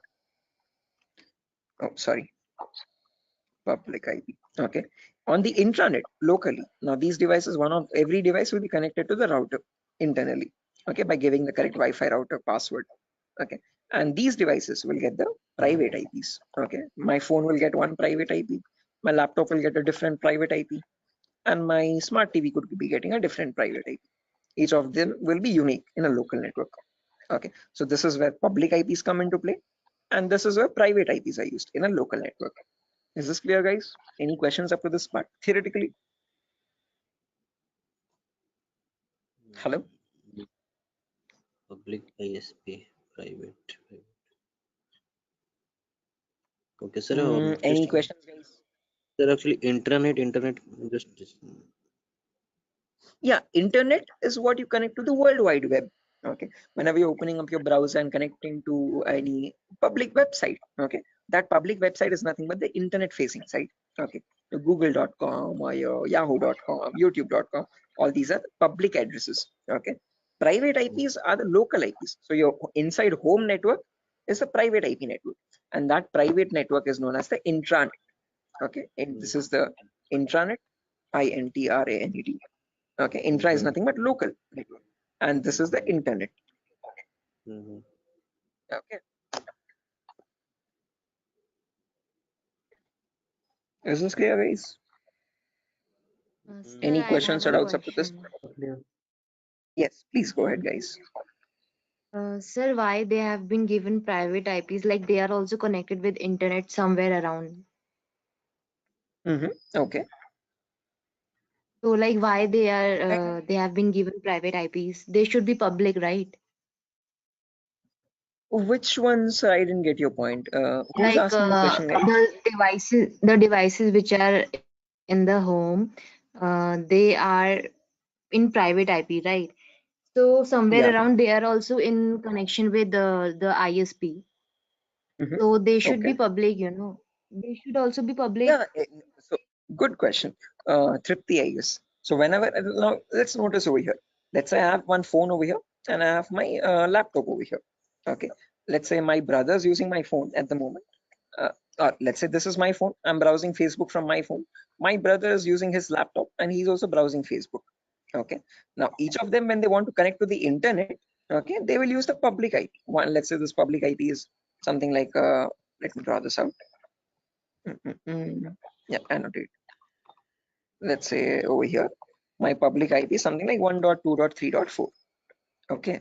Now, whenever we want to connect to facebook.com, we will use our public IP that we are getting from our ISP 1234.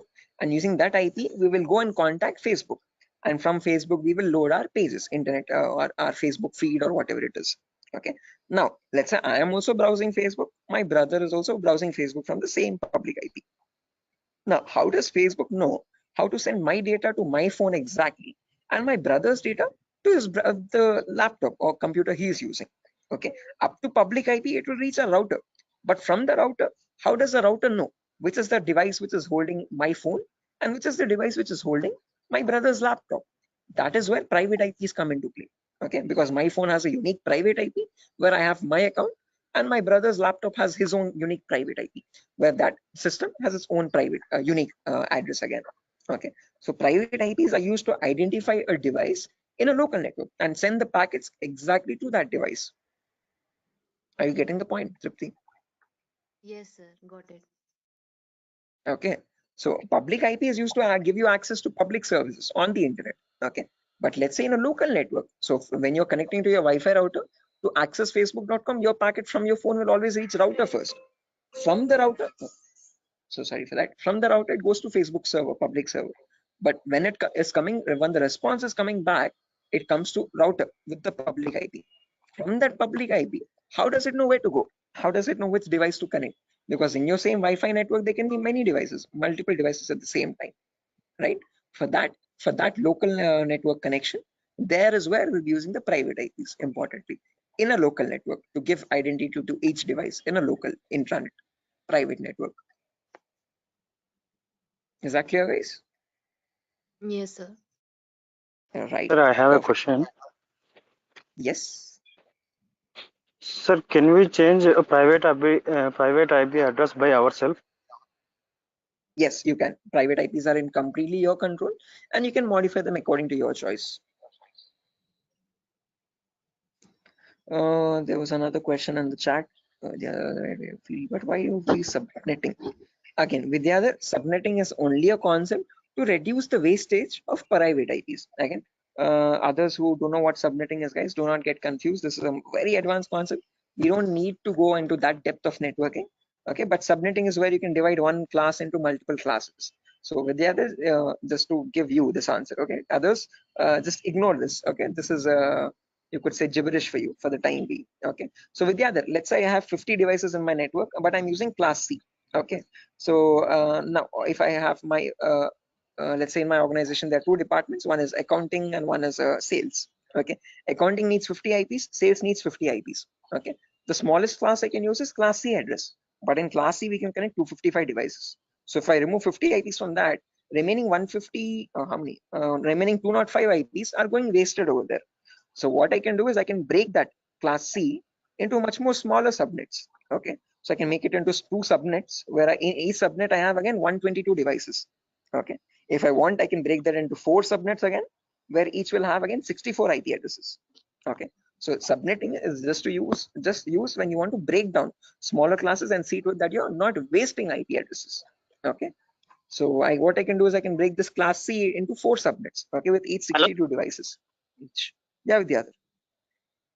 Sir, actually, I have a question that it is not correct or that we are saying that we are wasting IP addresses or anything else, because sir, we have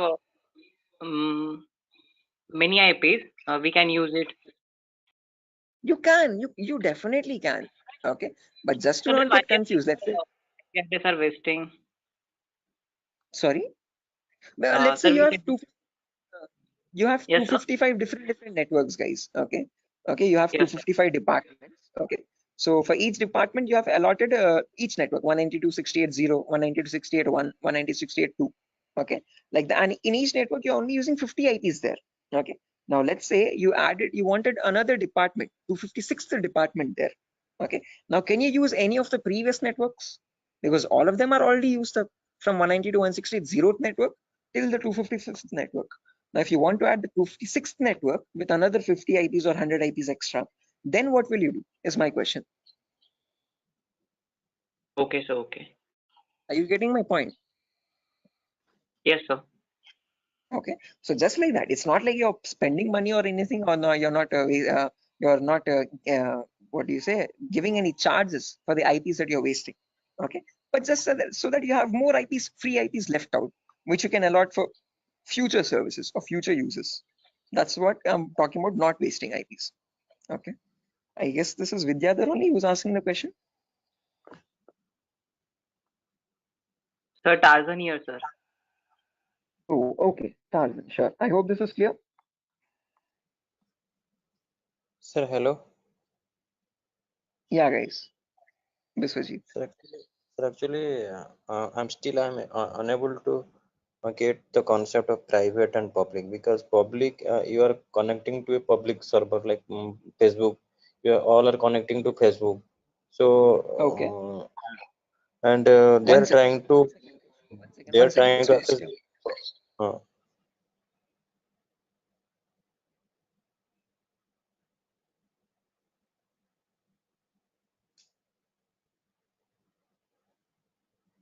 Stay on hold. Just give me 1 minute, guys. I'm so sorry for that.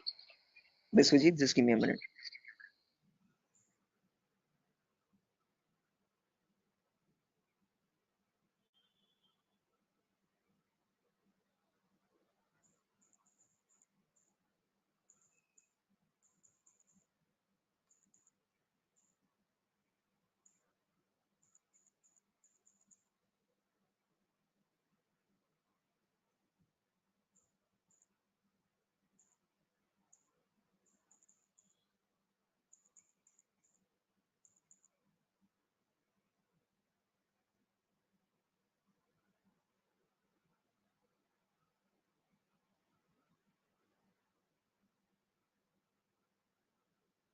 Guys, can you hear me now? I'm so sorry, guys. The Vinayaka Chaturthi thing.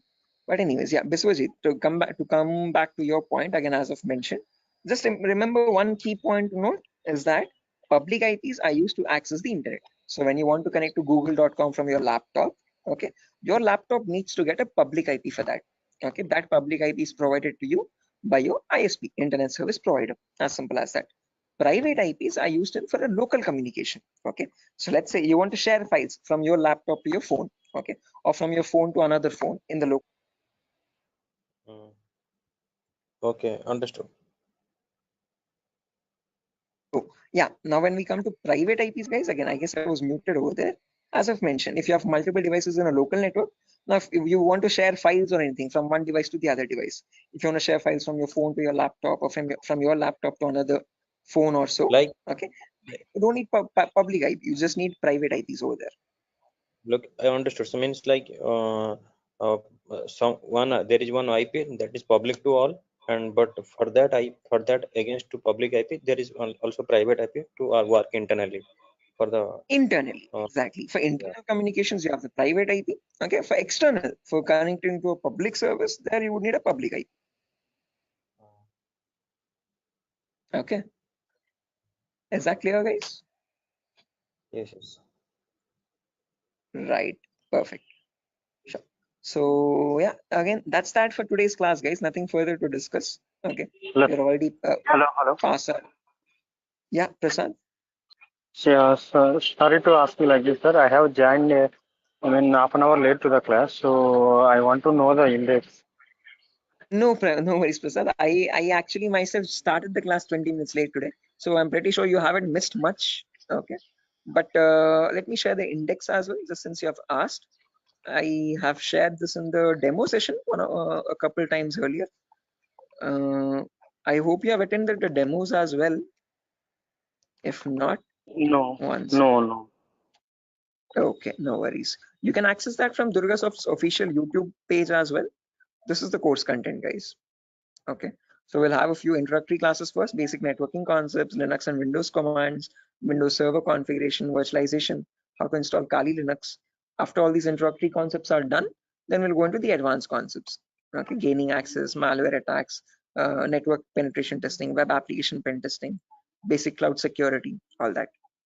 Okay, so if time permits, Prasad, please go through the YouTube demo tutorial so that you have a much better picture. In the demo, I've explained what all topics I'll be discussing in the course, what we'll be learning out throughout the course. So it's much better if you go through the demo once time permits. Okay, thanks for sharing information. Sure, definitely, guys. Again, guys, I'm gonna end the session over here for now. Before I end, I want all your email addresses. Can you please drop it in the chat box so that I can share this notepad file with you? You can go through the notepad file when time permits. Okay. And in tomorrow's class, again, I'm gonna be starting the class sharp at 8 o'clock tomorrow, guys. So sorry for the delay today, but tomorrow there won't be any delay at all. And yeah, someone asked. Sir, I sent my email ID. Yeah, sure. I've seen that, guys. So please just drop your email in the chat box over here, and from there I can just add the notepad file. Chat box.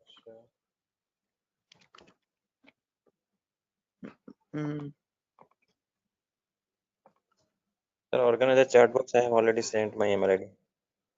Sure thing. Nice.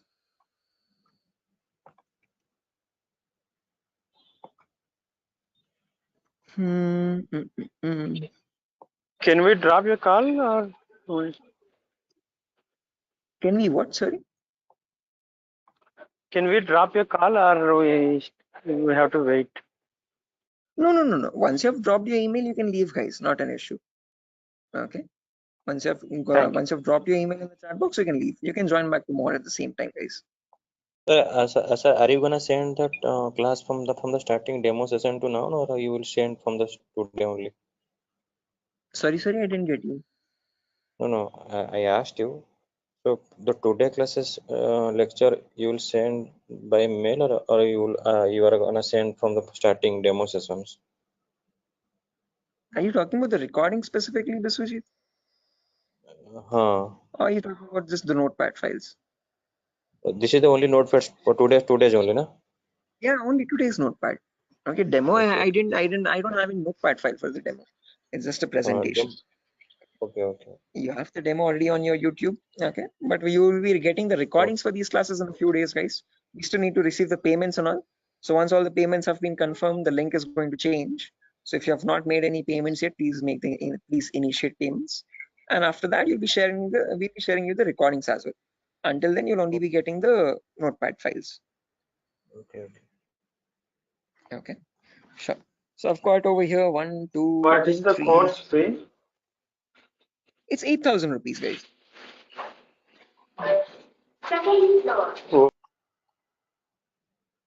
Okay. Okay, I've received 4 emails, guys, over here. Okay, sure. So yeah, that's it, guys. I'm going to send the notepad file, right? Sorry. Sir, actually, I'm not getting the chat bot. I'm sorry to ask where exactly it is. You have access this from the browser, right, Ravikiran? From the link? On the top right corner, you can see actually, I'm accessing it from the application, so that's why I'm not getting that. I think. Okay. On the top right corner, do you see some blurred space or line or dots or something? Top right corner or top left corner? Anywhere? Sorry. Just a second. Do one thing, Ravikiran. Just spell out your email. I'll note it down. I'll write it down. Yes, Deshmukh. Deshmukh. 1 second. Yes. Deshmukh. RGD. R for rabbit. G for goat. And G for goat. G. Okay. G for goat. D. Okay. D. Yeah. @gmail.com. Perfect. Okay. Thank you. Okay, guys. Right. So yeah, that's that, guys. Nothing further. I've received 5 emails, and on those 5 emails, I've sent the notepad file. You can access them. And tomorrow's class will continue from where we left off. We'll discuss much more in detail about these private and public IPs. We'll discuss what these classes are, class A, B, C, D, and E. And we'll discuss what DNS and DHCP servers are. Okay. So yeah, that's it, guys. Nothing further. I'll exit the session, and I'll see you tomorrow at the same time. Okay, at 8 o'clock. Okay, sure. Bye bye, guys. I'll see you soon. Bye, guys. Thank you, sir. Thank you, guys. Bye bye. Have a good day tomorrow. I'll see you soon. Thank you, sir. Good night. Good night. Good night.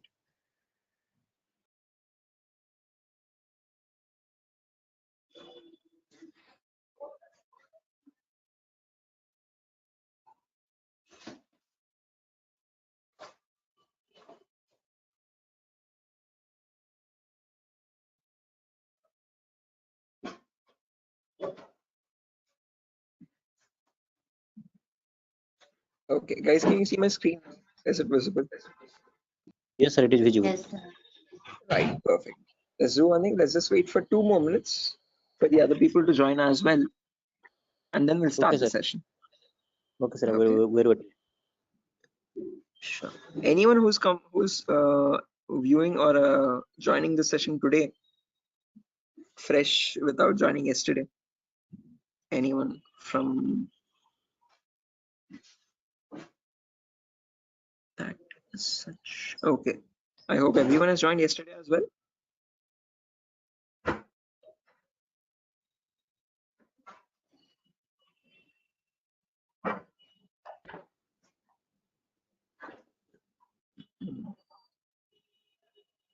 Oh, Anand, this is your first class. Achha. Okay, Anand, I'll do one thing. I'll just take a quick recap of whatever we discussed yesterday. In the meanwhile, okay, there's Biswajit, Mamoon, Ravikiran. Ravikiran, did you call me in the evening, Ravikiran? I was a bit out. I was a bit busy. I'm so sorry you couldn't attend to your call. I thought of calling. Yes, sir. Actually, I slipped my called you mind. because I had one query. So, Achha. sir, I will call you. Means I will ask you on a telephone call only. Sure. Again, I have a class till 10 o'clock after your batch also. So give me a call after 10. Okay. Okay, sir. No problem. Thank you. Sure. Okay. Then Shiva, Sujata, Tripti. Okay. Tripti, I have received your email as well. I'll be sharing the notepad file today. I'm so sorry I couldn't do it yesterday. Okay, so no problem. Sure. Okay, so a quick recap, guys, on yesterday's class. We were discussing basic networking concepts. Let me open up my networking document.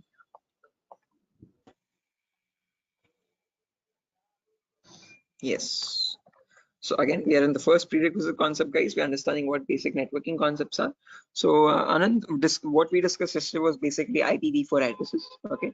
So every device has a unique identity to it, and that address is known as a IPv4 address. IP stands for Internet Protocol, and this is the 4th version of it. Okay, the ones which is successfully working even in today's world. It's a 32-bit address basically. What I mean by 32-bit is that it contains 32 zeros and ones consecutively.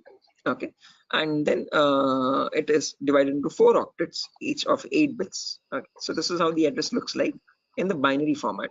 The binary is nothing but the language that computers understand, the 0 or 1 language. Okay, but this is not that human readable. We don't understand it that easily. What we understand is the decimal numbers from 0 to 9. Okay, so what we did or what we learned yesterday was how to convert any binary number to a decimal number. Again, quite a bit lengthy. I won't be going through that. If time permits, go through the recordings. We'll be uploading all the recordings once the payments are confirmed. Okay, so once you're joining and once you make the payment, you can access the recording for yesterday's session as well. Okay, so we have understood how to convert binary numbers to decimal numbers, and from that we got the range of IP addresses. First IP being 0000, and the last IP being 255.255.255.255. These are the IPv4 address range. Okay, and then we learned what is the consecutiveness. So what is the sequence of IP addresses? What are the 2 important rules for that? And then we have seen how many IPs are there in total, 4.3 billion IPs. So where we ended the class yesterday was we learned that these 4.3 billion IPs are divided into 2 categories, public IPs and private IPs. Okay, so this is where we worked up to, guys, in the last class. Okay, so we have to continue from here onwards in today's. So yeah, this is the new thing. Okay, so let's get started, guys, without any further ado. So if you remember yesterday, as I've mentioned, there are 2 categories, public and private. Okay, public IPs are the IPs given to you from the ISP, internet service provider. Okay, whatever ISP you have at your home, Act Fibernet or Airtel or Tata Docomo or BSNL, these all companies are known as internet service providers. They provide you or they give you the service of internet. Okay, so whenever you want to access a website, okay, which is on the internet facing side, you always need a public IP on your system.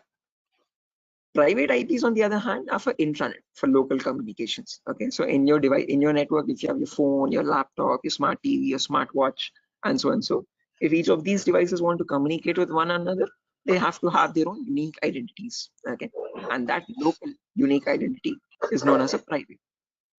Okay, now if you remember, I've told you that there are two categories only, but there's one more categorization. All these 4.3 billion IP are again categorized into 5 classes. Okay, why classes? I'll explain that very shortly. Okay, but just to understand, as I've mentioned, there are 5 classes. Let me draw it out and show you. Just a second, guys.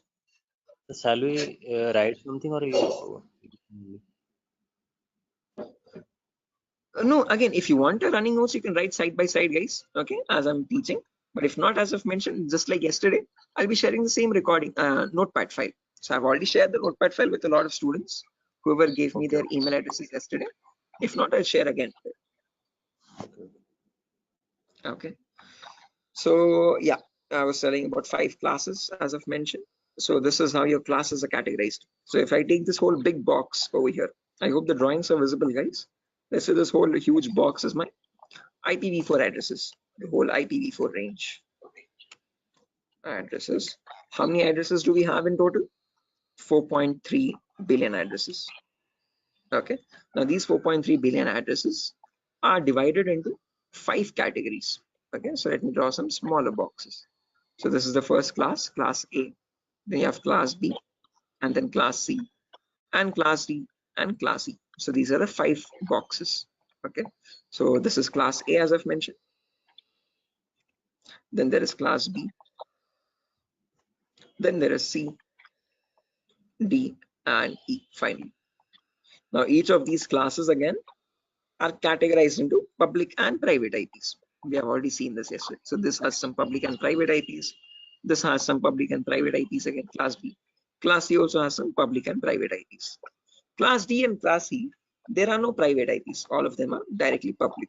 So class A has a few public IPs and a few private IPs. Okay. Similarly, class B also public and private. Class C also public and private. But class D and class E, they have no private IPs. All of them are public IPs only directly. Okay. So if you want to take a screenshot or anything, guys, you can take a screenshot of this image of like a classification of IP addresses. A very simple diagram. Okay. So from this diagram, you can remember which classes have what type of IPs. Okay. So can I clear the drawings, guys? If you're done. Yes, sir. Right.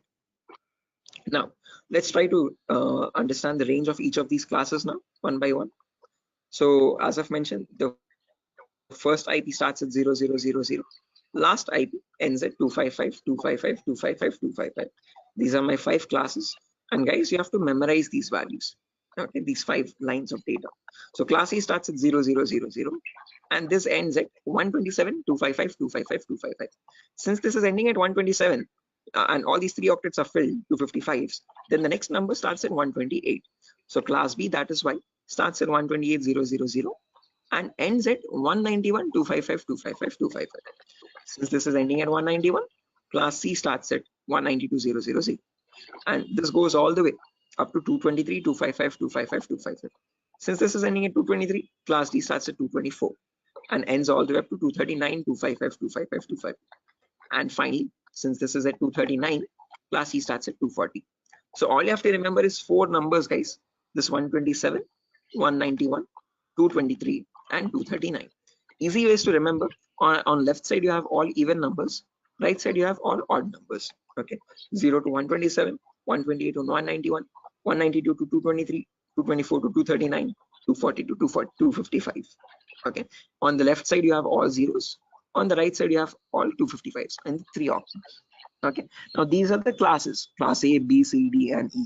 Again, in each class, if you remember, I've told you they are public and private IPs. So in class A, between 0000 and 127, there's a range 10000 to 10255 255 255. These are the public, private IPs in class A. Any IP outside this range by default is a public IP. That is a key important rule to remember. Okay. Any IP between this range is a private IP. Any IP outside this range in class A is a public IP. Okay. Similarly, in class B also, between 128 and 191, this is a small range, 172 1600 to 172 31 255 255. This is the private IP range in class B. Any IP inside this is a private IP. Any IP outside this range is a public IP. Similarly, in class C also, between 192 and 223, 190 to 160 00 to 190 to 160 255 255. Any IP inside this range is a private IP. Any IP outside this is a public IP. Okay, so just to practice out these ranges, guys, I'm going to write down 10 IPs as examples, and you have to look at these numbers. Okay, you have to look at these 8 lines of data and tell me which IP is belonging to which class and whether they are public or private IP. Okay, let me quickly write down a few IP addresses, guys, over here. Okay, one last time, just to make you understand, if we take a class A example, so between 0000 and 127 255 255 255. So this is the whole class A range, guys, as you can see, between 0000 and 127 255 255 255. So in between this, there's a small range, 10000 to 10 255 255 255. This is the private IP range. Okay, any IP inside this range is a private IP. Any IP outside that, so from 0000 to 9255 255 255, these are public IPs. Again, after 10, you have 11000 to 127 255 255 255. These are also public IPs. Okay, so in the whole range, you have in between private IPs, and outside that you have public IPs. Is this clear, guys? Any question or doubt up to this part? No, I understood. Anyone? Right, everyone? Anyone who has not, please do not hesitate, guys. Please let me know. If you want, I will explain again. Anyone who wants me to explain this again, guys, who has not understood this? Perfect. Okay, guys, I hope you're not being shy or anything. Please do not hesitate, guys. It's going to be your loss. If you want me to explain, I'll try to explain in much better formats as many times as you want. Okay, the main objective is that you do not get confused here. Okay, because these are very important foundational concepts. Okay, so what I'm going to do now is I'm going to write down 10 random IPs. You have to look at these ranges and tell me which IPs, which class, and whether they're public or private. So let me quickly write them down. Oh,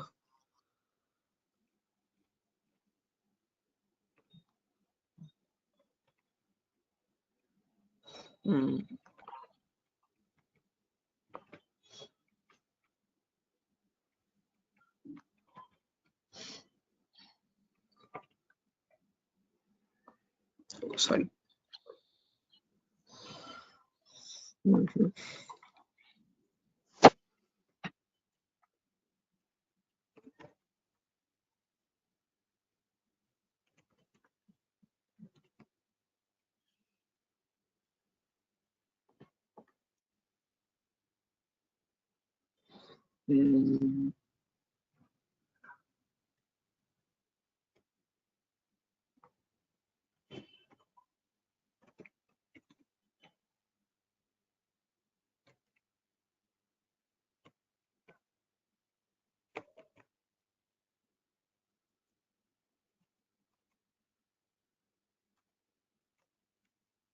Okay, so I have 10 IPs over here, guys.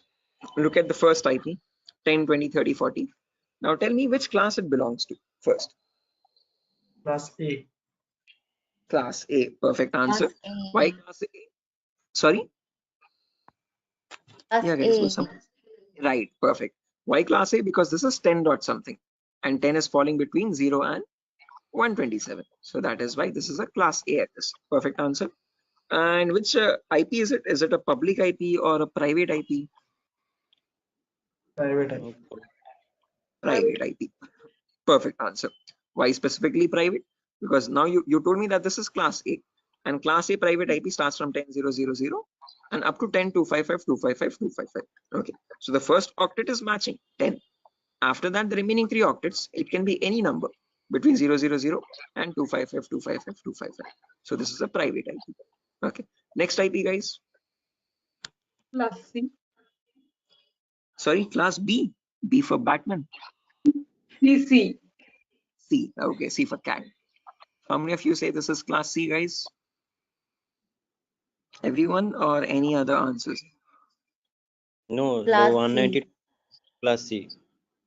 Right, class C. Correct answer, guys, everyone. Sujata, was that you who answered first, or Tripti, was that you? Yes, sir. Sujata, okay, right. Okay, after that, now can you tell me which IP it is, whether it's a public IP or a private IP? 192, 168. It's a public. It's a public I IP. guess private. Okay, I have what do you say, conflicting answers over here. Some of you are saying public IP, some of you are saying private IPs. How many Yes, of sir. you are voting for public IP? Yes, sir. Public. No, sir, private. Sir, private, because you have written here 192 private IP class C. Okay, But 192. it is from 168. It is 165. So it should be 192, private 168. public IP address. Sir, Yes, private correct. IP. So you have mentioned over. No. Yeah, Biswajit, point is right. Okay, if you take the first octet, 192 is matching, well and good. Okay, but if you observe the remaining 3 octets also, this is 165. Okay, and in private IP, it's starting from 168.00 to 168.255.255. Okay, number is 165, which is outside that range. So therefore, this is a public IP. Okay, so you answered correct first time, and then you changed your answer later on. So again, no confusion. So in class A, it should be between 10 and 10. Remaining 3 octets, doesn't matter what they are. In class B, it should be between 170 to 16 and 170 to 31. Okay, doesn't matter what the remaining 2 octets are. In class C, it should be between 190 to 168.00 and 190 to 162.255.255. So these two should match first 2 octets. Remaining 2 doesn't matter what they are. These 00.255.255 doesn't matter. Okay. Next IP 172.16.01. Which class? Class B. Class B. Private. B. Perfect. Private. Public or Yeah. Private. private IP? Perfect answer. Next one, guys.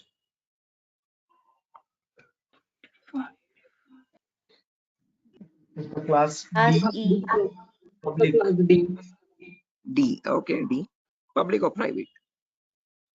The public. There is no private in class D, right? Right. Correct answer. So in class D and class C, there are no private IPs, guys. There are only public IPs. So therefore, this is a public IP. Next one. Class A public. Class A. Class A Class public. Public. Are you sure this is public, guys? Class A public. Yes, sir. Yes. Right. Correct. Public IP, because this is 11.network and 11 is outside the private IP range. Perfect answer. Next one. 192.168.1.5. Class Class C. Class C private. Class C, private. Correct answer. Class C and then private. Next one. Class B. Class B. Class B Private. public. Public. Perfect. Why specifically public? Because this is 172.45. Okay. Private is from 172.16 and 172.31. And this is 45 inside the range. So that is why this is a public IP. Next one. Class B public. Class B public. Class B, public. Perfect. Next one. Class D public. Class D. Class D. D. Public. Correct answer. D. Public. Okay. Last IP. Class C public. Class C, public. Correct answer. Okay. So what you have done over here is a great job, guys, by looking again, all the answers are right, no issues anywhere. Initially, a couple people stumbled here and there, but no worries, you have got this concept right. I hope everyone has participated in this and answered it. If you have not participated as well, I hope you are getting it in your mind right at least. Anyone who has not understood anything out of these? Is it still gibberish for anyone who is not able to make out like what is happening over here? Anyone as such? Please do not hesitate to answer, guys. This is a completely new concept. Okay. So even if you're not getting it, that's completely normal. I sucked a lot more. You're doing great. Okay. So yeah, that's that. This is a great concept. Again, what we have done over here is, guys, we have taken the help of these 8 lines. I would recommend you, if time permits, please memorize this at the earliest. As soon as you look at an IP, you have to figure out just by looking at it which class it belongs to and whether it's a public or a private IP. It's very important for us in the coming concepts. Okay. So over here, if I go to my browser and if I check for my IP, that's my browser. If I search for what is my IP, can you tell me what IP will I be getting over here? You will get public. Public IP. As you can see, it's mentioned over here. This is my public IP. 49, 204, 238, 146. Can anyone tell me which class it belongs to? It is a public IP for sure. But which class? Class. Sorry? In Okay, there's notes. some confusion. Open this notepad file. Yeah. 49. It's I think Class A. Yeah. 204, 49 is 50. Yes, perfect. Class A and public IPs. Okay, so whenever you check in the browser, guys, it will always show you a public IP. If you want to check a private IP for your local machine, yeah, Biswajit. Sir, in each time, whenever if someone is typing what is my IP, so every time it will show you only class A IP address. Not necessarily. You can get it from class A, B, or C. Any class. Okay. Instead it is varying. You will never get. Sorry. It is varying or what? Yeah, it will vary. Definitely, it will keep on changing. So you can get a class A public IP, class B, or class C. You will never get class D or class C. I'll explain why. But it can vary between class A, B, and C. Okay, it can alternate. Okay. Now, if you want to check your private IP, guys, I hope that is clear. How? So it depends on your ISP. ISPs have their own set of IP addresses, and from that set, they will allot one IP to your system or to your network. Okay. So whatever IPs they purchase from the various organizations, that IPs they can have. Okay, and they will purchase IPs from any range, class Sir, A, B, or C. Sir, in total, all over in like India, all the called everyone have select systems. So whenever they are accessing the internet, so what they are the ISP or providing their IP to this machine, public IP. Is that are you saying? That's what, yeah, exactly. So wherever you're accessing internet from, every internet connection needs definitely compulsorily a public IP. Okay, so in my network, if I have 100 devices, all of these 100 devices will have the same public IP because they're connected to the same router in my home. Okay, because the router is from where the ISP is giving me a line, and in that line I get the public IP. So these 100 devices will have different private IPs, but the same public IP. So, actually, sir, my question is like I am using the internet through my mobile.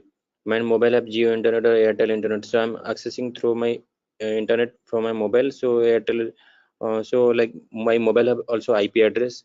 So, so that I was getting just little confused. Definitely, your mobile will also, when you're using the Airtel SIM card, that SIM card is where you'll be getting from that SIM card a public IP. Right? That SIM card is in direct connection with your ISP over the wireless network. Okay. Right. Okay, so those also get public IPs. Whenever you want to connect to the internet, whether it be a SIM card or whether it be a home broadband connection, any of them will always get a public IP. Now, don't get confused if you get sometimes a very long IP. So that would be IPv6 addresses. Okay, sometimes you see a number IP like this. This is IPv4, and sometimes you see alphabets also when you search for what is my IP. A very long number that is IPv6, guys. Okay, usually SIM cards get IPv6 public IPs. Okay, so do not get confused with that. We have not come to IPv6 yet. We'll discuss that later on. Okay. Okay. Any questions up to this part, guys, for the time being? What is the role of these classes here? Good question. I'll be coming to that shortly. Tripti, right? Yeah. Yeah, Tripti, I'll be coming to that. Good question. It is very important that we need to understand why we have these separate classes. Why not a single class? Why are we making it complicated? Okay, so yeah, we'll be coming to that very shortly. So next topic is understanding that only. Okay, so but before that, one quick review. I've shown you how to see a public IP, but I've not shown you how to check a private IP. So if you want to check your private IP, guys, you have to open up your command prompt, and in the command prompt, you have to search for a command ipconfig. And this ipconfig command will give you the private IP. So right now, if you notice, I'm connected with my Wi-Fi network over here. Okay, so for that Wi-Fi, I'll be seeing over here the wireless interface, as you can see, wireless LAN, and that shows me my private IP over here, 192.168.0.5. Now, can you look at this IP and tell me which class it belongs to? 192.168.0.5. C. C. Right? Class Yeah. C. Perfect.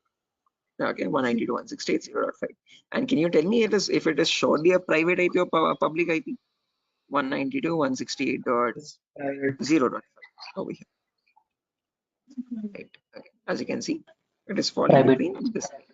So that is why, therefore, it's a private IP. Okay. Now, coming to the next part, why do we need these classes? Okay, what is the necessity? Why not one single class? Okay, so for that, we need to understand something called network portions and host portions. So I'll write down what these network and host portions are, and then we'll understand these portions one by one. Class A has one network portion and 3 host portions. Class B has 2 network portions and 2 host portions. Class C has 3 network portions and 1 host portion. Class D and Class E have no host portions. All of them are network only. So as you're progressing down, you can see the network portions are increasing one by one. There's only one network portion. Class B has 2 network portions. 1 second, I'm receiving an audio back. Guys, I'm going to mute everyone. Okay, if you have any queries, please feel free to unmute yourself. Okay, because there's some background disturbance. Or you can mute yourself, guys, as well. Yeah, thank you. If you have a question, please feel free to unmute at any certain point. Okay, right. So again, Class A has 1 network portion, Class B has 2, Class C has 3, Class D and Class E all are network portions only. There are no host portions. Now, what are these network portions and host portions? Class C, we'll take the example first to let us understand. So Class C has 3 network portions and 1 host portion. And the first private IP starts at 192.168.0.0. That is the same thing which I've written over here, as you can see. Okay, so if this is the first IP, 192.168.0.0, the first 3 portions are the network portion, last portion is the host portion. Okay, so if this is the first IP, next IP will be 192.168.0.1, next IP 0.2, next IP 0.3, next IP 0.4. This goes on up to the last number 0.255. Okay, can you have an IP like 192.168.0.256? Is this possible? No. Right, again 255 is the maximum number you can get in any octet. So 256 is not possible. So once an octet reaches the maximum value, the next left octet will change. So this 0 now becomes 1 and this 255 becomes 0 again. This is what we saw in yesterday's class, cycling. Okay, so the 0 becomes 1 and this 255 becomes 0. Then you have 1 0, 1 1, 1 2, 1 3, 1 4 up to 1255. After that 2 0, 2 1, 2 2, 2 3 up to 2255, 3 0, 3 1, 3 2, like that till the end, 2550, 255, 255. Okay, now what I mean by this network portions and host portions is that as long as the network portions are same, all these devices or all these IPs will belong to the same network. Okay, and these are just individual hosts. Okay, so this could be my router, this could be my laptop, this could be my smartphone, this could be my smart TV, my smartwatch. All these are different devices in the same network. They can communicate with each other, they can share files, they can talk to one another. But as soon as the network portion changes, so the network portion for this is 192.168.0. So as soon as this is changing from 0 to 1, the network is dividing over there. Okay, so even if you bring a device with this IP and connect it with a LAN cable to the same router, they will still not be able to communicate in the same network. Okay, because this is an IP from a different network portion. Okay, so these are a different network altogether, and these IPs belong to a different network. Okay, so what network and host portion signify is that how many hosts you can connect in each network of that. Okay, so over here in class C, since there are 3 network portions, the first 3 are going to act as the network ID for us, 192.168.0.network. Okay, last octet is going to act as the host number. So this is the first device, the second device, the third device, fourth device, fifth device. Like that, you can connect 255 devices in each class C network. Okay, so this is a completely different network with 255 devices. This is another completely different network with 255 devices, and they can't communicate with one another because their network portions are different. If you want them to communicate, you have to put a router in between. A router is a device which is capable of transferring data from one network to the other network. Okay, if you have a switch is capable of connecting multiple devices in the same network. Okay, so with a switch we can connect all these devices. With a router we can make communication possible between 2 different networks. Okay, so that's a differently again, that's altogether a completely different concept, guys. But what you have to understand from this is that in class C, which has 3 network portions and 1 host portion, we can, all the first 3 are the network portion bits. Okay, and that is also known as the network ID. Okay, and the last portion is the host value. Okay, so 192.168.0.0, this is the first IP, then the second IP, then the third IP, then the fourth IP. Like that, you have 255 IPs. Right? After 255, the next network starts. Okay, is this clear, Tripti? What is this network portion and host portion? Everyone else as well? I guess Tripti asked the question, why do we need these classes? So in class C, Yes, sir. we can connect only 255 devices. Now, when I take the example of class B, in class B, there are 2 network portions and 2 host portions. So if I take the first private IP, 172.16.0.0, this is the first private IP, guys, as you can see. That's the same thing which I have written over here. Okay, so in class B, if this is the first IP, 00, after that next IP, 01, next IP, 02, next IP, 03, next one, 04. This goes on all the way up to 0255. After 0255, then you have 10, 11, 12, 13, up to 1255. Then 20, 21, 22, 23, up to 2255. Like that, the cycle repeats again and again and again. And finally, you reach somewhere 255, 255. Now, once these both octets are filled, this 16 now will change to 70. Same concept. As long as the network portions are same, okay, 170 to 16, as long as this number is same, all these are different devices in the same network. But as soon as the 16 changes to 17, the network will divide over there. Okay, now these are a completely different network IPs. These are a completely different network IPs. And this is also a completely different network again. Now, how many devices can we connect in each network of class B? From 172.16.0.0 till 172.16.255.255, we can connect a total of 255 into 255 devices, which is 65525 hosts. In class C, we could only connect 255. In class B, we can connect 65,000 devices. Is this clear, guys? Any question up to this part? Anyone? Sir, actually, could you please explain little bit again? Okay, class A, C or class B, this Vijay? No, actually, I understood class C has some portion class Yeah, one class. second. Right, sure. So again, as I've mentioned, each class has its own network and host portions. Class A has only 1 network portion, class B has 2 network portions, class C has 3 network portions. What I mean by these 3 network portions are that in class C, if I take the first private IP, 192.168.0.0. So from this 00 IP till 0255, okay? So this last octet is the host portion. What is host? Yes. Host is nothing but an individual device, okay? Your laptop, your phone, your router, your smart TV, smartwatch, whatever appliance is there or whatever device is there, that is a host. So each of these is a different device. Okay. Now, if I connect my phone now with a different IP, 1.1 IP or 1.0 IP, and if I bring it in this network, it will still not be able to communicate because these IPs belong to a different network, 1 dot network. These are the 0 dot network. Okay. So in class C, like that, in each network, you can connect maximum 255 devices only. If I take class B next, there are 2 network portions and 2 host portions. So that is why from 16.00 till 16.255.255, All these are in the same network. So that is why you can connect maximum 255 into 255 devices. That is 65,525. Is this clear now? Yes. Okay. Anand, might be a bit confusing if you're completely new to networking concepts. I hope you're getting along. Yes, sir, I'm getting, but there is a question in class. Is I think you have said that we need a different router to connect between those two networks.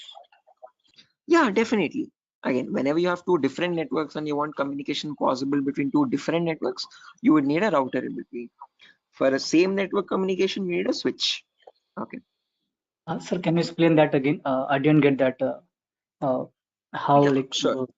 we need a Let me show different you again. router. Basically, if I show you how a switch looks like, networking switch. This is your switch, Anand. Okay. So this is what you use in companies. Okay, and you can see this is a 32 port switch. So you can connect 32 devices. Okay. So I can connect 32 systems over here. Okay. So a switch is a device that is used for same network communication. Okay. If you have 32 computers, you can connect a LAN cable from each computer to the switch and they will be able to communicate with one another. Okay. Well, again, condition being each of them is getting an IP in the same network.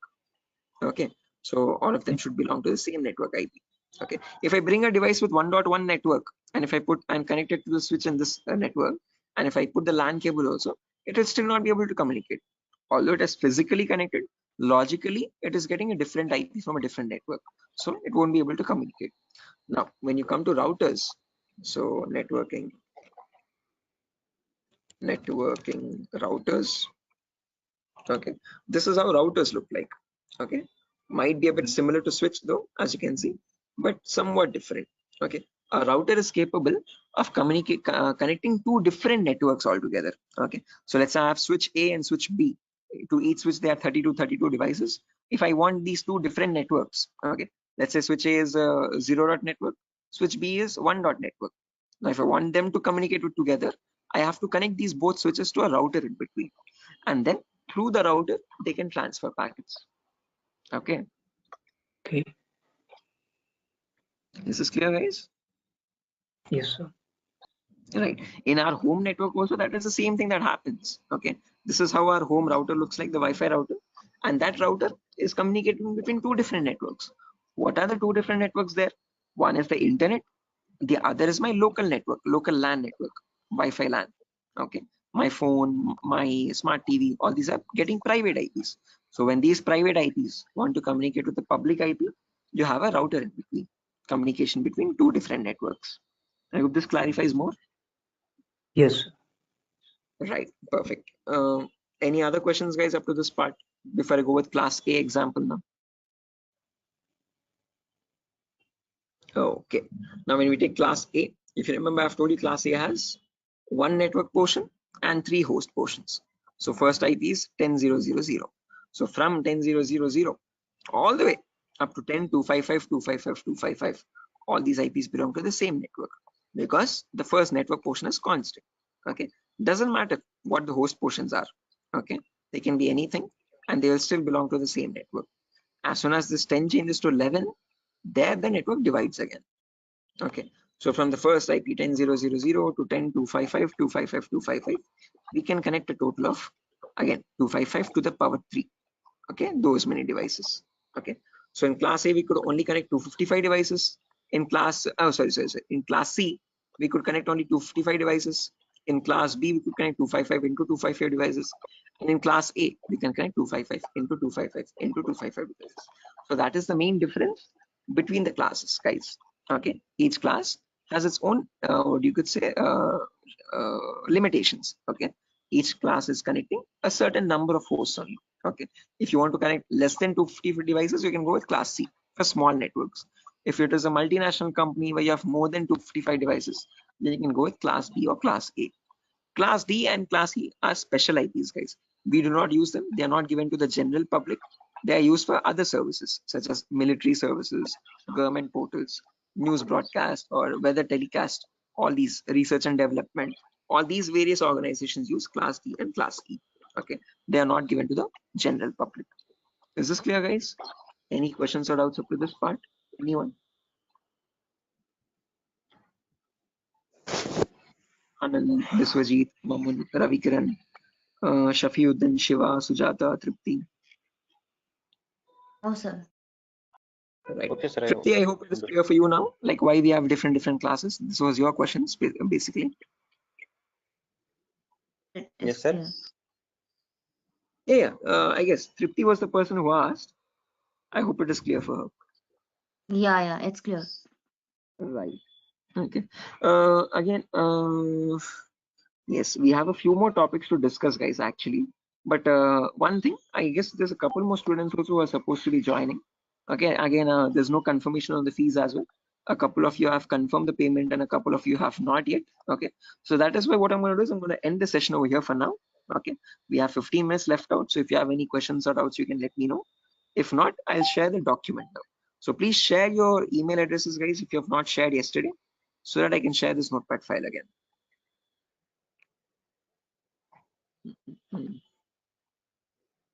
So I'm going to be sharing the same file which I shared yesterday. 1 second.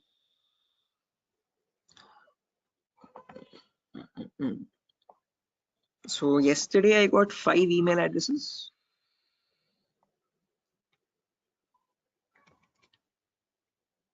One second.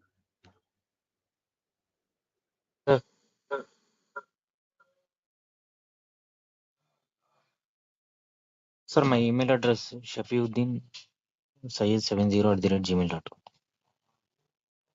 Oh yeah, 1 second, Shafiuddin. Just a minute.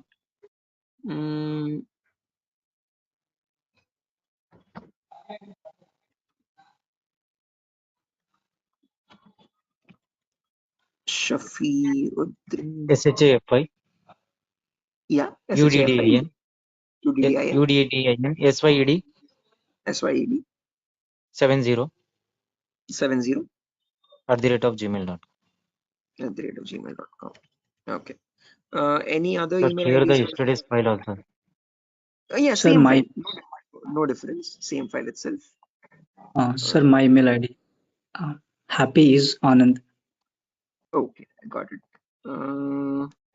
Any other emails, guys, which I've missed out? Yeah, my one, I think you message.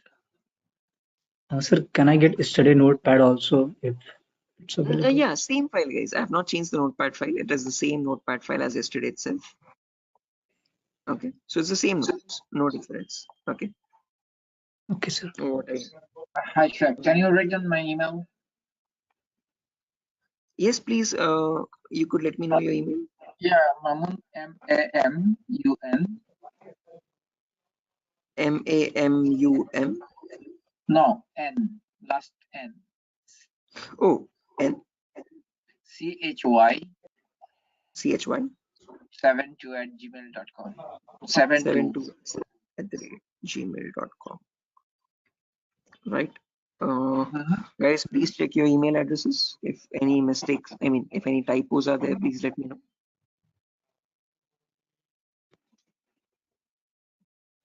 Is that it? That's correct. Okay, perfect. I've attached the textpad file. It is the same notepad file as yesterday, as I've mentioned. Okay, and I've sent it. Sir, there is class tomorrow. Good question. Yeah, again, guys, tomorrow there's no question, no class. I forgot to inform that. Tomorrow is a festival, Ganesh Chaturthi. So wishing everyone a very happy Ganesh Chaturthi. Tomorrow we have no class, guys. We'll have the next class the day after tomorrow. Again, please make the payment phase if you have not. I'm taking a short session today just to again confirm on the payments. So the institute will give me the payment list by day after tomorrow, and depending on that, the link might change soon. Okay, so only to the people who have paid or made the fees, you will be getting the new link, guys, to continue the sessions. Okay, so yeah, that's that, guys. Nothing further for our session today. I'll exit and I'll see you day after tomorrow. Hi. Tomorrow there's no Chef, question, guys. Chef, I have a question. If you are not Raj, can you? I know you started the program. Sorry, the training program. ethical hacking, right? This one. Yes. This is ethical hacking. So This is what's your total plan? How you will proceed one by one? That's what I want to know. Your plan. Oh yeah, after CH is done, if anyone is interested, we can go with the next advanced course, which is web application pen testing. So I teach that as well separately. So once you're done with CEH, there's another course, web application pen testing for bug bounty, which primarily focuses on website security. Okay, how do you check for vulnerabilities on websites? What vulnerabilities actually exist? For example, such as SQL injections, cross-site scripting, broken authentication, CSRF, cross-site request forgery. These are the vulnerabilities that pen testers need to test for. Okay. The reason why I teach that course specifically is because that is the main booming field in India at the moment, website security, because there's a lot of companies that are coming online. Every business is shifting online. So with the rise in websites, there is a necessity for a rise in website fraudulent activities as well. So after CH is done, you can join that course, web application security. So actually, what the course fees of web application security? Same, that is also 8,000 rupees. Okay, and cloud security, same. Cloud security is a bit different. That is around 12,000 guys. But again, I am setting up the lab for it at the moment. So at the moment it is on hold because my AWS plan is completed. So I have to refresh that again. I have to renew that. Okay, and then start it up. At the moment, there is no cloud security, guys. It might take a while. It might take a month or so. Actually, So, I wanted to like after completion of this course and learning all the things, practicing, then I was thinking to learn cloud security. Sure. Again, as I've mentioned, I'm going to be providing the resources for that in the meanwhile, if you're planning on specifically focusing on cloud security. And once I start a live batch, you can join that batch as well. No, actually, I wanna like join cloud security as well as web application security both. Sure. Again, after CH is done, I'll right away start web application security. After that, again, we can take cloud security separately. Okay. Mamun, you have raised your hand if you have any question. So basically, you will focus first two. One is the ethical hacking, and once it's done, then you will focus on web application. This is the main course you are focusing, right? Yes. So this is the foundational course, Mamun. Again, there's some Yeah, background that's what disturbance. I want. Yeah, that's what I want to know. Only after this course is done, I would recommend you go with the other courses. If you don't go with this one first, those might seem a bit confusing because we won't be going with any basics at all. We directly dive into the advanced concepts. And if you're a complete fresher to the cybersecurity domain, doing that would be quite troublesome, you could say. I got you. Right. Yeah, Anand, you have raised your hand.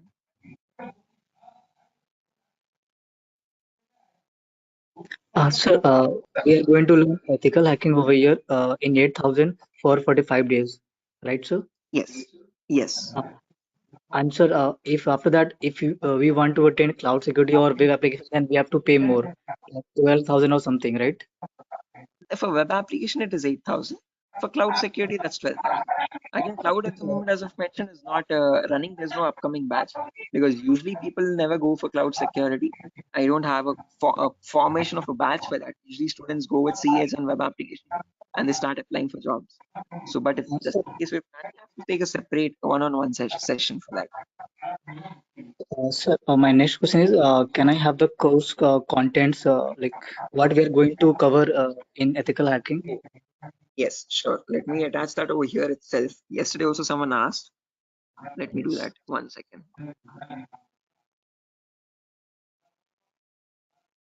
Yes. I've And sir, sent that also. Which thank you, sir. And my next question is, sir, after like completing this course, after 45 days, are you going to help us to get a job or to build our resume, something like that? I definitely will help you with your resume building. I'll show you a sample resume. I'll show you how to create your own resume. I'll give you the sample interview questions as well. And I will also give you, again, I provide usually this website at the end of the course. This is a website specifically for cybersecurity job roles, jobs.null.community. So you can access this website and start applying for jobs. This is only and only specifically for cybersecurity job roles, nothing else. Okay, So, so this to is access website, like we have to pay or it's free? no, you don't have to pay anything at all. This is completely free. You can access, you can see the job listings, and you can see what their requirements are. Okay, and you can start Okay. applying. Because like I don't know like where to apply. Like I don't know. So that's why I'm asking like if Durga Software is going to help us in getting a job or. Durga Soft does not have any consultant as of yet, as I mentioned. But again, we help students directly in assisting. Like this is how we could assist. We'll show you where you can apply for jobs. We'll show you how to prepare for those, what are the interview questions, and we'll give you the training for it. I'll just provide a document which contains the common questions, cybersecurity questions required. Okay, I'll give you your resume support. I'll help you build your resume, and then you have to apply on your own and give your shot. Okay. So my next question is like as a fresher, what kind of package we are going to get after doing this course? If you're a complete fresher, then I would assume you would be getting around 40 or 35 to 35 or 40, like okay. Okay. So that's it. I'm done.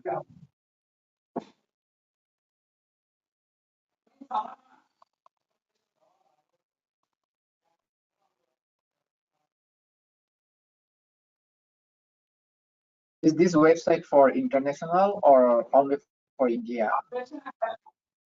Hello?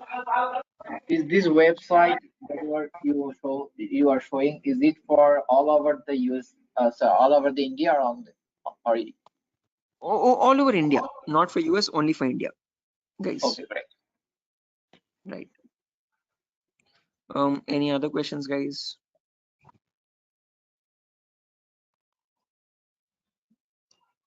Sir, on day after tomorrow, we are going to start a fresh class or there will be a demo. No demo, no. We'll continue from where we left off. Same. Oh. Okay, so we'll be continuing exactly from where we left off, and I won't be starting fresh again. But again, if you've missed out one of the previous classes, you'll be getting the recording once you've made the payment. And if you have any questions from that, you can just let me know. We can take a separate backup session for that over the weekend or so. Okay, sir. Okay. Any other questions, guys? Please do not hesitate to ask. Sir, can I have one? Like, I want to ask one more question. Sir, is it possible to get a job like without having a certificate in Yeah, in a definitely. but Again, as in of Mhm. yeah, in one thing about cybersecurity domain is certification is not a criterion. Your skill set is. So my recommendation to students who are not planning on doing a certification or so is to learn as many courses as possible. So go with CH first, then go with web application security, and start applying your knowledge in freelancing websites. So you have bug bounty programs online where you can start searching for bugs for companies directly and report it to them. And those reports you can include in your resume just to show that you have skill sets required for joining that company. Even if you're not certified, you have performed bug bounty programs, you have assisted companies in resolving bugs and vulnerabilities. So that adds a credibility to your resume without a certificate. Okay, so sir, then you are also going to teach a bug bounty, how to Yeah, find that's a bug. different. After CH, if you're interested, if you are planning to do, you can do the web application security course. That is the bug bounty program. Okay. Oh, in web application, bug bounty is coming in that portion. Yes. We'll be discussing basics of web application CH also, okay, but not in depth. If you want to learn in depth, that's a completely different course. And sir, if I want to move in a government sector, if I want to get a job in government sector, like as a ethical hacker, then like So what government I have to do.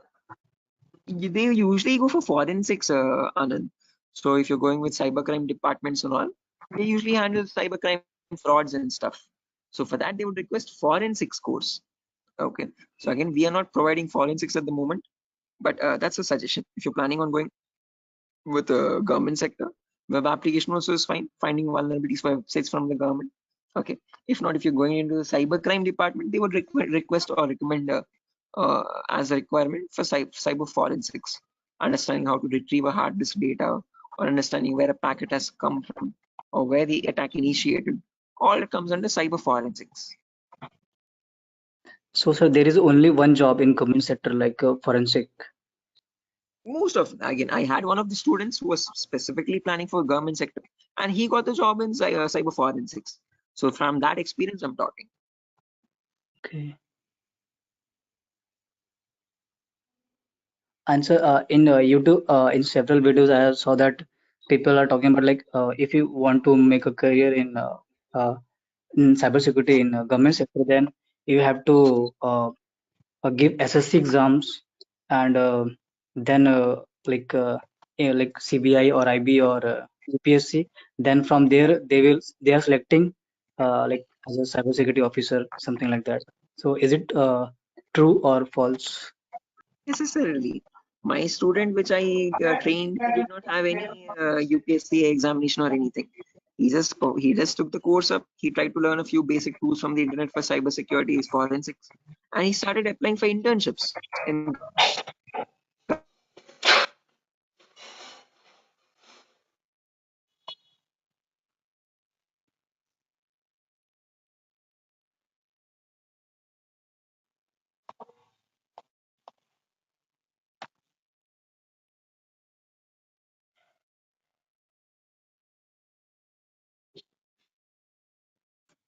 complete job.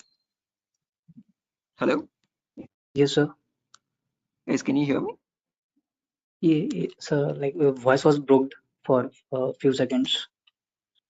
Oh, 1 second. I guess it's due to my battery. Let me connect my charger.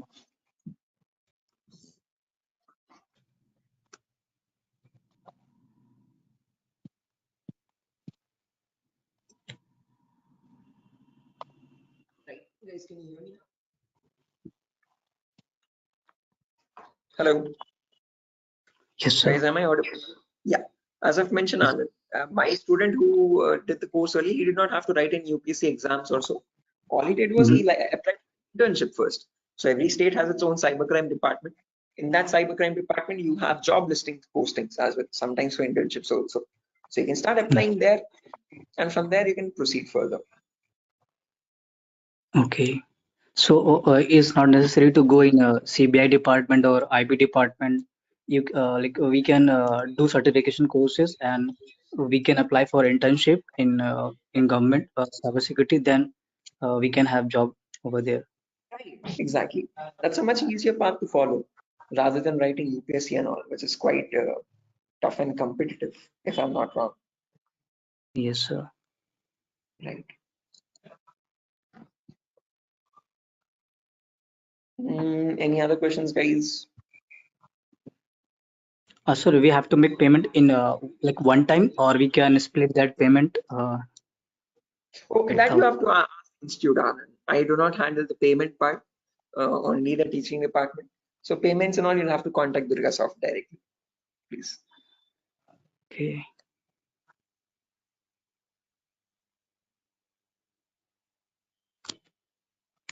Any other questions, guys? So can I have your email ID? If Yeah, I've sent you the notepad file, right? That's the same email, cybersecwise@gmail.com. Okay, and then I've also shared a browser that contains the WhatsApp number also. So if you have any questions or queries, you can contact me on WhatsApp. So once the batch is finalized, once all the students are finalized with the payments and all, I'll create a WhatsApp group also. So if you have any questions or so after every session, if you have any doubts or so, you can post your questions in that, and I'll keep so replying. do you have any WhatsApp number? Yeah, as I've mentioned, it is there already in the email which I've sent. Oh, in the email. Okay. In the email, in the Sir, browser. so, In the browser, you have my contact number as well. okay, sir, it's your or it's a Durga Soft. No, my number itself. Okay, sir, I will get that. Sure. Any other questions, guys?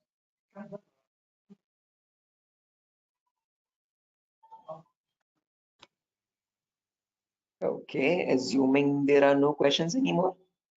Anand, Ravikiran, then Sujata. No, Right. sir. Okay, guys. So yeah, that's it, guys. Nothing further for our session today. Again, as I've mentioned, no class tomorrow, guys. Happy Ganesh Chaturthi. And I hope it is tomorrow. I'm not wrong with the dates and all. So sorry if I Sorry, am. So yeah, wishing everyone a happy Ganesh Chaturthi. same to you, sir. And yeah, tomorrow is Ganesh. Hello? Yes, sir. Yeah, tomorrow is Ganesh Chaturthi, right, guys? Is the festival tomorrow itself? Tomorrow. Yes, Yeah, tomorrow. tomorrow. Oh, perfect. Thanks. Okay, I'm wishing everyone a happy Ganesh Chaturthi, guys. And I'll see you day Same. after tomorrow. We'll resume day after. Same time, guys, 8 o'clock. Okay. Okay. Okay, right. Sure. Bye-bye, guys. Have a good day tomorrow. Take care. Thank you, sir.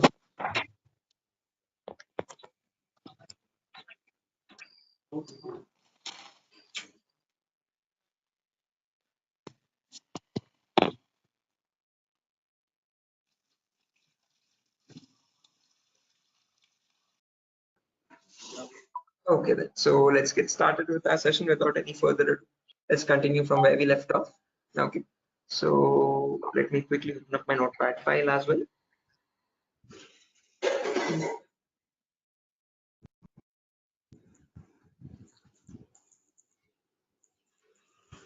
Yes. So in the last class, we discussed up to the classes of IP addresses, class A, B, C, D, and E. And we tried to understand what the main difference is between each of these classes, right? So now in today's class, we're going with the next topic, which is subnet mask. Okay. So we know what a public IP is, we know what a private IP is, we know what are the different classes and what is the range of these classes, okay, and how they are different. Okay. Now, when we talk about the classes, we know class A has 1 network portion and 3 host portions. Class B has 2 network portions and 2 host portions. Class C has 3 network portions and 1 host portion. So we can see this graphically and we can define it depending on the alphabets N and H. But how does it understand which IP belongs to which class? Okay. So for that, for the computer to understand it, for the computer to know which IP belongs to which class, it has something known as a subnet mask. Okay. Subnet mask is wherever there's a network portion, the computer assigns the value 1, which means it is constant, it is not going to change, it's a higher value. Okay. Wherever there's a host, it assigns the value as 0 over there. Okay. Which means it doesn't matter if it changes or not. Is there someone asking a question? There's some background disturbance.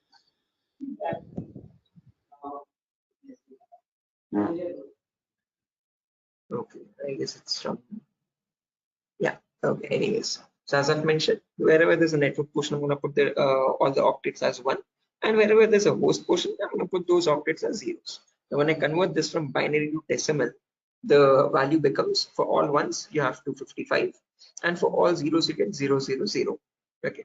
When we take class B, you can see there's 2 network portions and 2 host portions. Okay. So therefore all ones in the first 2 portions, all zeros in the last 2 portions. And when you convert that, that becomes 255.255.0.0. Okay.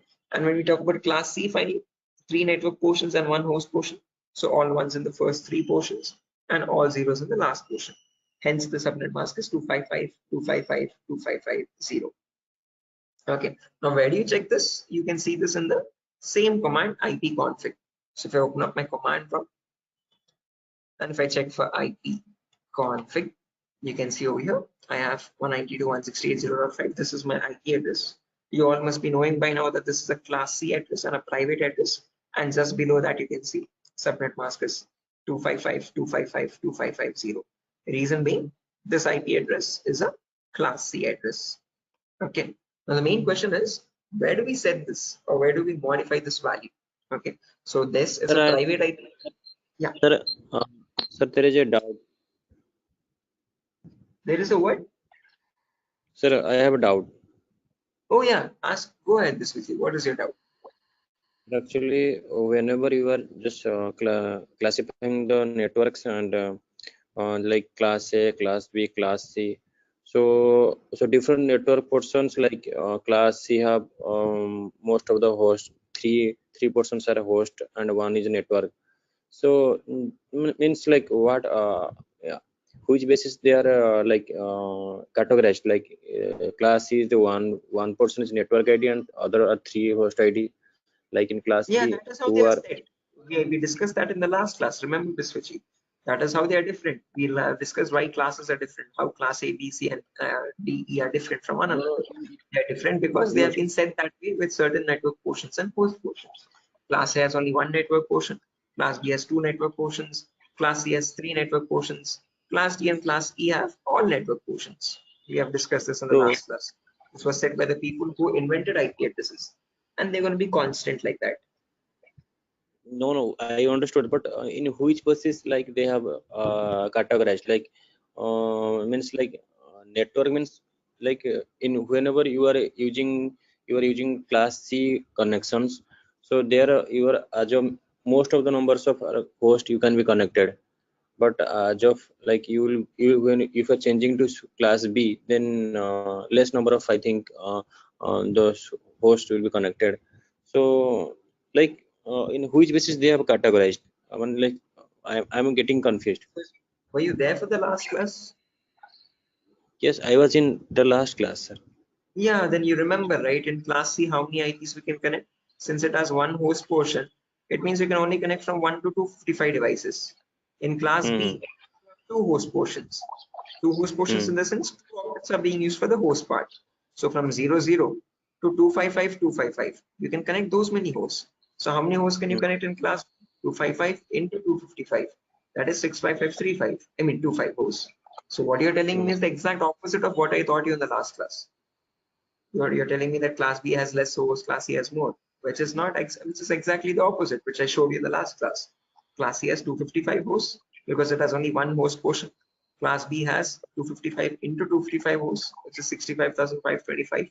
And class A, since there are 3 network only, sorry, 1 network portion and 3 host portion, you can connect from 10,000 to 10,255,255,255.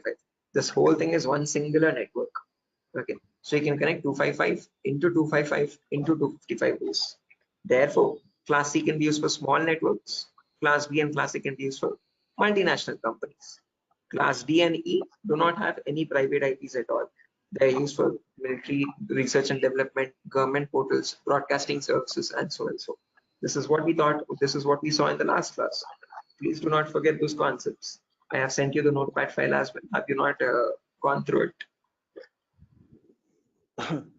No, sir. I understood now, but okay. I will ask you later. Okay, what is your confusion? Clarify. Yes, I sir. didn't get your Confusion is then like my doubt is that like they have categorized. I understood. You also made me understood that the class A has this is the class A, this is the class B, and this is the class C. So in class A, you can connect more number of hosts, and Okay. class C you can less number of hosts. Class B Okay. middle. So that means what? From that point of view, what do you understood that like network and host, how they are related? I didn't get your point. Does anyone else understand what the question is, guys? Because I don't seem to quite make it out. What do you mean the relation between network and host, Biswajit? Network is a collection of hosts. Host is an individual device. When I say classic can connect 255 hosts, it means that you can connect 255 devices and they can communicate with one another in a singular network. When we talk about class B, you can connect 255 into 255, which means like you can connect 65,000 devices in a singular network. Okay, they can communicate with one another, they can share files, they can transfer data, so and so. Okay, but there is there is two network portion. That is my point. If there is two network portion, that means what? How they are arranging? Like in class C, many number of hosts are there. One network ID is there. So how they are Oh, yeah. arranging? Why don't you get this point? When you take 3 network portions, this is the whole network ID, 192.168.0. So all these are different hosts belonging to the same network. After that, this is the next network. This is the 0th network, then this is the first network, then this is the second network, 2.0 to 255, then this 3.0 to 3255. These are each and every single networks, one after the other. So from 190 to 168.0.0. till 192.168.255.0. How many networks do you have? 255 networks. And in each of those 255 networks, you can connect a total of 255 devices individually. Right? Okay, sir. Okay. I don't know. Again, Biswajit, I think you're going somewhere very foundationally. Something is. I think Yeah? No. I think just 1 minute. I think you are asking and when in what time we will use one network, 3 hosts, 2 network, 2 hosts. That's what he's asking. Maybe that's what I understand from his question. 3 network, 1 host. In which situation we will use? I think that is your question, right? Somehow, yeah. Sorry. In what scenario? He's asking in what scenario we will use class C, class D, class E. As I've mentioned over here. Yeah, That's that what was I've been his question. Class C is used for small networks. So in your home or on your home purposes, the Wi-Fi routers that you use at your homes or small offices, you use the Class C network. Class B and Sir, Class A, you need more than 255 devices in each single network. So in multinational Sir. companies, or you use Class B and Class A. Sir, is it possible that in a small area network, like when we are knowing that we have small devices, like a small number of hosts are there, but can we make it arrange into Class B also? Yeah, definitely. If you want, you can still use Class B and Class A also. There's no one who's going to stop you, because private IPs are in your control. You can use any IP you want in your local network, not an issue at all. It's just that you'll be wasting a lot of IPs. Okay, so if you have only 10 devices, why would you use a Class A address where you can connect 255 into 255 into 255 devices? Okay, so Class A, you can have for 10 devices, you can just go with Class C address where you can connect maximum of 255 devices. That's optimal enough for it, right? Okay, sir. Okay. In any network, again, in your home Wi-Fi network, on your own local home network, LAN network, you can use any class you want, Class A, B, or C, any choice. Okay, that's your preference. Okay, but again, my basic thumb rule is that you go with a smaller class depending on your requirement. Okay, if you have like 10, 20, 30, 50, or 200 devices or so, always go with Class C. If you have more than 250 devices, if you have like 300, 400, 500 devices, go with Class B or Class A, any one of them.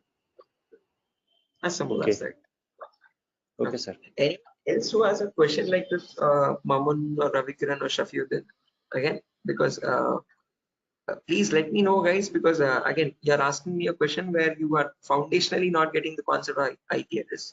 Okay, so you have not understood what a network portion is or what a host portion is. If anyone else has such a confusion, I would like to repeat the whole concept again. Okay, because if you don't understand this now, it's going to get a bit complicated later on. So is there anyone who wants me to repeat these network portions, host portions, the basic classes and all again? Anyone? Please do not hesitate to let me know, guys. We can just take a quick refresh of that. We can go through it again. So does anyone want me to repeat that? Maman, Ravikiran, Shafiuddin, Supriya, oh no, sorry, Sujata, Tripti, anyone?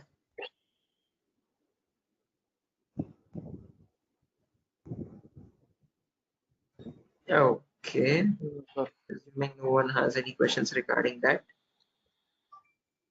Right. So now coming back to our topic, guys, as I've mentioned. So we have seen what subnet mask is. Subnet mask is for us to understand, I mean, for the computer to understand which class an IP address belongs to. Okay. So wherever there's a network portion, you assign the value 1. Wherever there's a host portion, you assign the value 0. Okay. And depending on that, when you convert it from binary to decimal, you get the corresponding values as subnet masks. Okay. Now we have seen the same subnet mask in our command prompt, but where do we actually use it? Where do we assign it is the main question. Okay. So this is used when you want to assign your own private IP. So there are two techniques, guys, to assign your own private IP. One is an automatic method from a DHCP server. One is a manual method, okay, where you yourself, when you're the network admin, you can assign it to your device. Okay, so we'll first see the manual method and then we'll go with the automatic method. Okay, So let's say how to change the IP address of our system manually. So first things first, you need to go to the control panel. So search for control panel. Yes. And in control panel, go to network and internet. In network and internet, go to network and sharing. In network and sharing, go to change adapter settings. Over here, you can see these are all the different adapters on your device. You have your Bluetooth adapter, you have your Ethernet adapter for LAN connections, you have your VMware adapters for virtual machines, and you have your Wi-Fi adapter for wireless connections. Right now, I'm connected through my Wi-Fi adapter. If I right click and go to properties, you can say I have IPv4 settings. Okay. Now there is another shortcut also, guys. If you want to come to this page, let me show the shortcut also. You can just run Windows R, which is run, and in this you can type the command ncpa.cpl, and when you hit enter, you get the same page. From this page now, you can right click on Wi-Fi, go to properties. In properties, you can go to IPv4. Since we want to change the IPv4 address for our system, click on properties again. Okay, and as you can see over here, we have two options. One is to get an IP address automatically, which means you're getting an IP from DHCP server. Now, we have not discussed what that is. We'll be discussing very shortly. Okay, we'll go with the second method now. Okay, so firstly, click on use the following IP.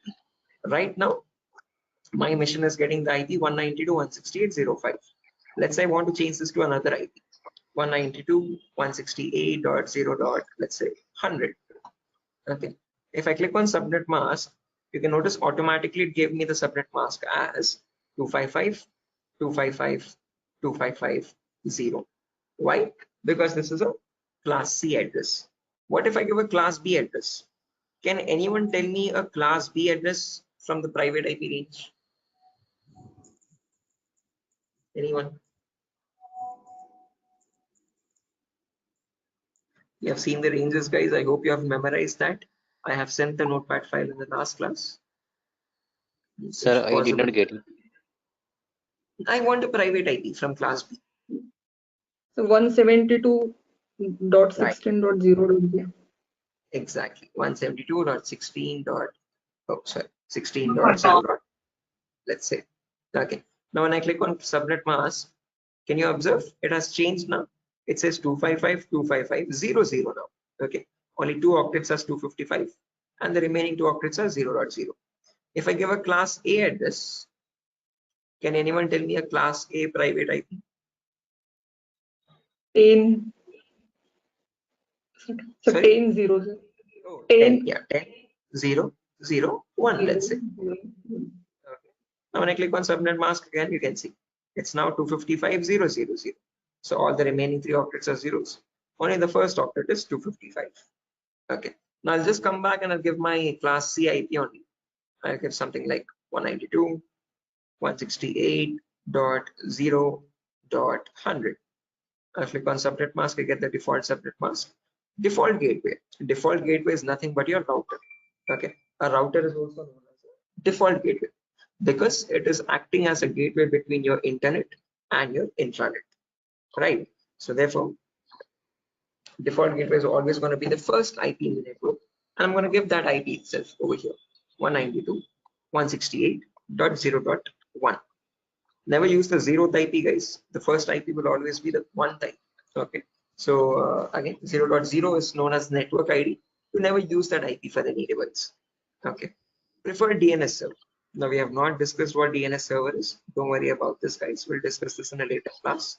But for the time being, if you don't know what to enter over here, just go to the browser, and in the browser search for Google DNS server IP, and you will see two IP addresses.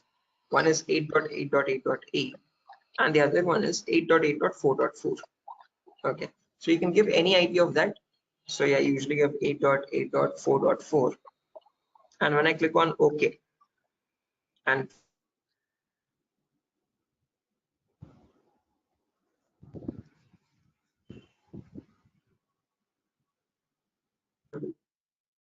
we might get disconnected for a while, guys, because my IP address is changing. So can you hear me now? Am I audible? Yes, sir. Right. So if I check IP config now, you can notice my IP address has changed now. Earlier it was 192.168.0.5. Now it shows us 192.168.0.100. Okay. So this is how you can manually change your private IP for your device. Okay. So in your network, you can assign any IP from that range, 192.168.0.100. If you give a completely different class, you might not be able to connect to the internet, guys, because your router is configured in such a way for a certain network. So if you want to give a different class IP, you have to go to the router settings and change the class over there. So for the time being, if you want to change your private IP, you have to only change it in an existing class, in the class C, okay, or whatever class you are assigned in your network. Okay. Any questions or doubts up to here, guys? Shall I show this again? Okay, just a quick recap, just to show it to everyone. I'm going to go to my Windows R, ncpa.cpl, click on Wi-Fi properties, go to IPv4, again properties, and give any IP of your choice, 192.168.0.50, let's say. Subnet mask, again, it will automatically set the subnet mask. Okay, so if I give 50 or something, and if I click on subnet mask, you can see it automatically set that. Default gateway is my router IP. Router IP gets the first IP always. DNS server 8.8.4.4, or you can also give 8.8.8.8, anything. Okay, click on OK and click on close.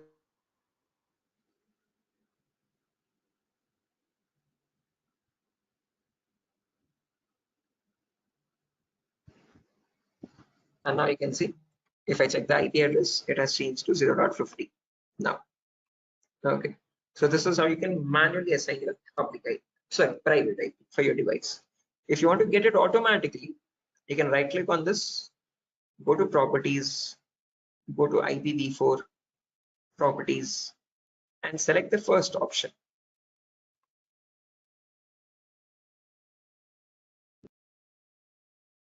And when I do that, you can notice over here, I got my original IP back, 0.5.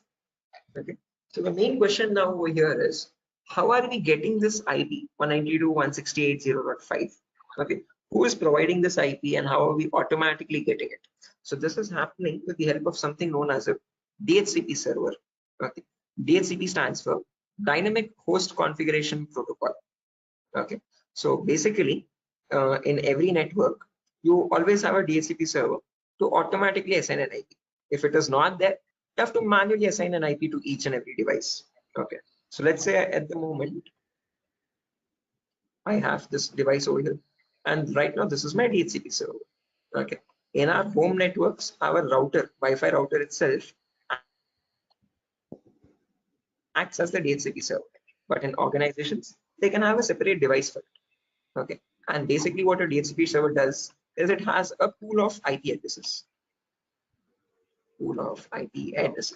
Okay. And these IP addresses, again, you can assign the range. So basically it has from 192.168.0.2, because 0.1 is used for router, to 192.168.0.254, let's say. Okay. And this DHCP server is 192.168.0.1. Okay. So whenever you connect a new device in the network, okay, and when you select that option, obtain an IP address automatically, okay, what happens is this device starts sending a packet. So if there are other devices also in the network, okay, so let's say this device has an IP like 192.168.0.2, and this is 192.168.0.3, let's say. Okay, if any device gets assigned an IP, that IP gets removed from here. Okay, so this is not from 0.2 anymore. This will be from 0.4 onwards.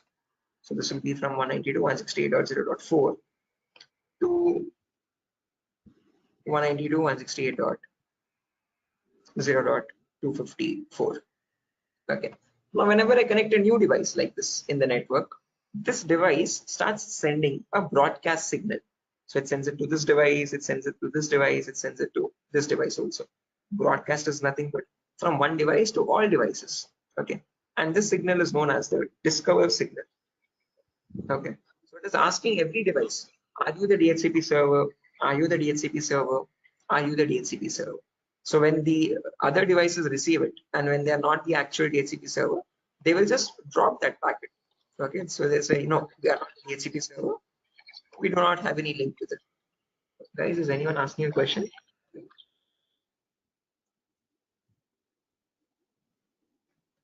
Hello, guys, does anyone have a question? I could hear some voice.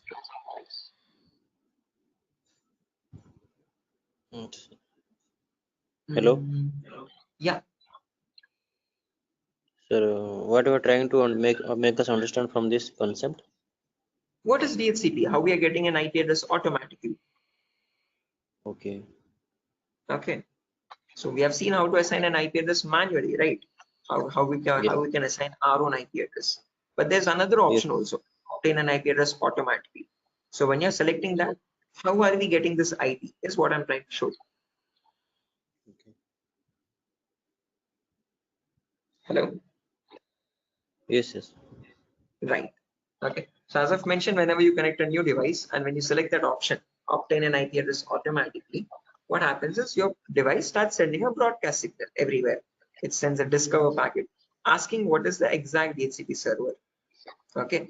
Now in return, when it reaches the correct DHCP server, the DHCP server will offer us an IP address. So it sends an offer packet back saying that, hi, I am the DHCP server and I can offer you this IP 0.4 or 0.5.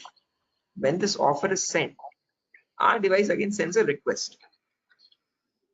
Okay, so it sends a request saying that, hi, thank you for offering me that IP address. I request you to remove that IP from your pool of IP addresses so that you do not assign it to another device. Okay, because if two devices have the same IP, that will be a conflict. Okay, so it sends a request saying that please remove this IP from your pool of requests and assign that IP to me. And in return, finally, an acknowledgement is sent. Okay, so these are the packets that of exchange that happen between a device and between the DHCP server, and all this happens in fractions of seconds. Okay, so after the acknowledgement is done, this IP, this machine gets the IP now 192.168.0.4, and that thing gets removed from the pool. So now the pool changes to 192.168.0.5. Okay, and this is how your device automatically gets an IP from the DHCP server. Okay, so now all this happens, as I've mentioned again, in fractions of seconds. Okay, so you might have observed this also in a real time. Whenever you connect your phone, how many of you have observed this? So when you connect your phone to a new Wi-Fi router, when you enter the correct password, you will be seeing a message saying that obtaining IP address. Has anyone ever observed this? Yes, sir. So when you see that message obtaining IP address, this is what is happening in the background. Okay, so your phone is sending the discover packet to all the devices, finding out where the DHCP server is. Once it finds, it asks for an IP and it is offered an IP, then a request is sent to allot that IP, and finally an acknowledgement. So all this happens in that fractions of seconds. And this whole process in simple terms is known as the DORA process. D-O-R-A. Why specifically DORA process? Because that is what is happening. D for discover, O for offer, R for request, A for acknowledgement, DORA. Okay, so this is what happens every single time you select that button, obtain it, obtain an IP address automatically. So if you want to take a screenshot or anything, guys, please take a screenshot. Okay, because I'll be clearing the screen now. Okay. So yeah, again, nothing further for our class, guys. I'm taking short sessions. I have been advised to take short sessions for today and tomorrow. So we'll be finalizing the classes, guys, by tomorrow. Tomorrow we will end the networking part. We'll discuss what are DNS servers and we'll discuss what IPv6 addresses are, a much more advanced class of addresses. Okay. So tomorrow will be the last class for networking, and from Monday we'll be continuing the classes with installation, lab setup installation. Okay. So from Monday onwards, we'll have a 1 hour session every day without fail. But for today, this is it. So any questions or doubts, guys? Can I clear the drawings, guys? Has everyone taken a screenshot for the time being?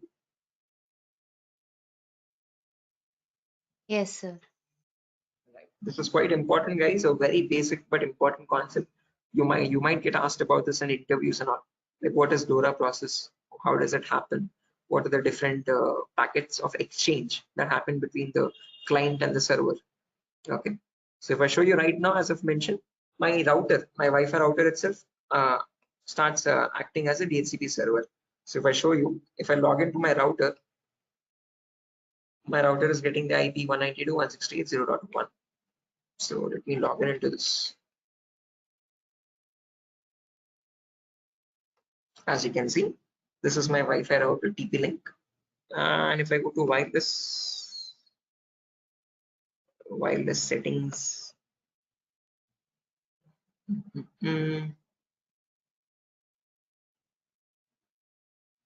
advanced settings, not sure exactly where I saw it last time. Network LAN settings, yeah, over here. As you can see, in network LAN settings, I can see my Wi-Fi router itself is acting as a DHCP server. Okay, my DHCP server's IP is 0.1. My router and DHCP server are one and the same. And IP pool address, as you can see, the pool is starting from 0.2 and ending at 191. Oh, sorry, 199. Okay, so I'm not connecting all the 254 devices. I'm connecting only up to 199 devices in my network. Okay, so whenever I connect a new device in the network, that device will perform the DORA process and get an IP between this pool 0.2 and 199. At the moment in my network, these are all the existing hosts. Okay, I have 0.5 connected, 0.8 connected, 6 connected, 2 connected, 3 connected. So whenever I connect a new device, these are the exhausted IPs. They can't be used again. What they can use a different IP. Okay, and every IP has a lease time. Okay, so this IP will only be allotted for so and so minutes, only for 1440 minutes. Okay, this is like 24 hours. After 24 hours again, the DORA process will happen again. If the same IP is free, same IP gets allotted. If that IP is not free, it gets allotted to a different system. This is to see to it that IPs don't get wasted, guys. So if you have allotted an IP to a system, and if that system goes shut down, okay, that IP gets wasted. So that does not happen, there is a lease time. After 24 hours, that IP goes back to the DHCP server. It goes back to the pool. Okay, so this is all about DHCP server, guys. As I've mentioned, in a home network, our router itself acts as a DHCP server. In offices or in organizations, you can have a separate device for that with all this configuration. Okay, any questions, guys, or doubts up to this part? Shiva, this might seem a bit new to you because you might have missed the previous classes. I'll share those recordings with you. Okay, so that could be a bit helpful.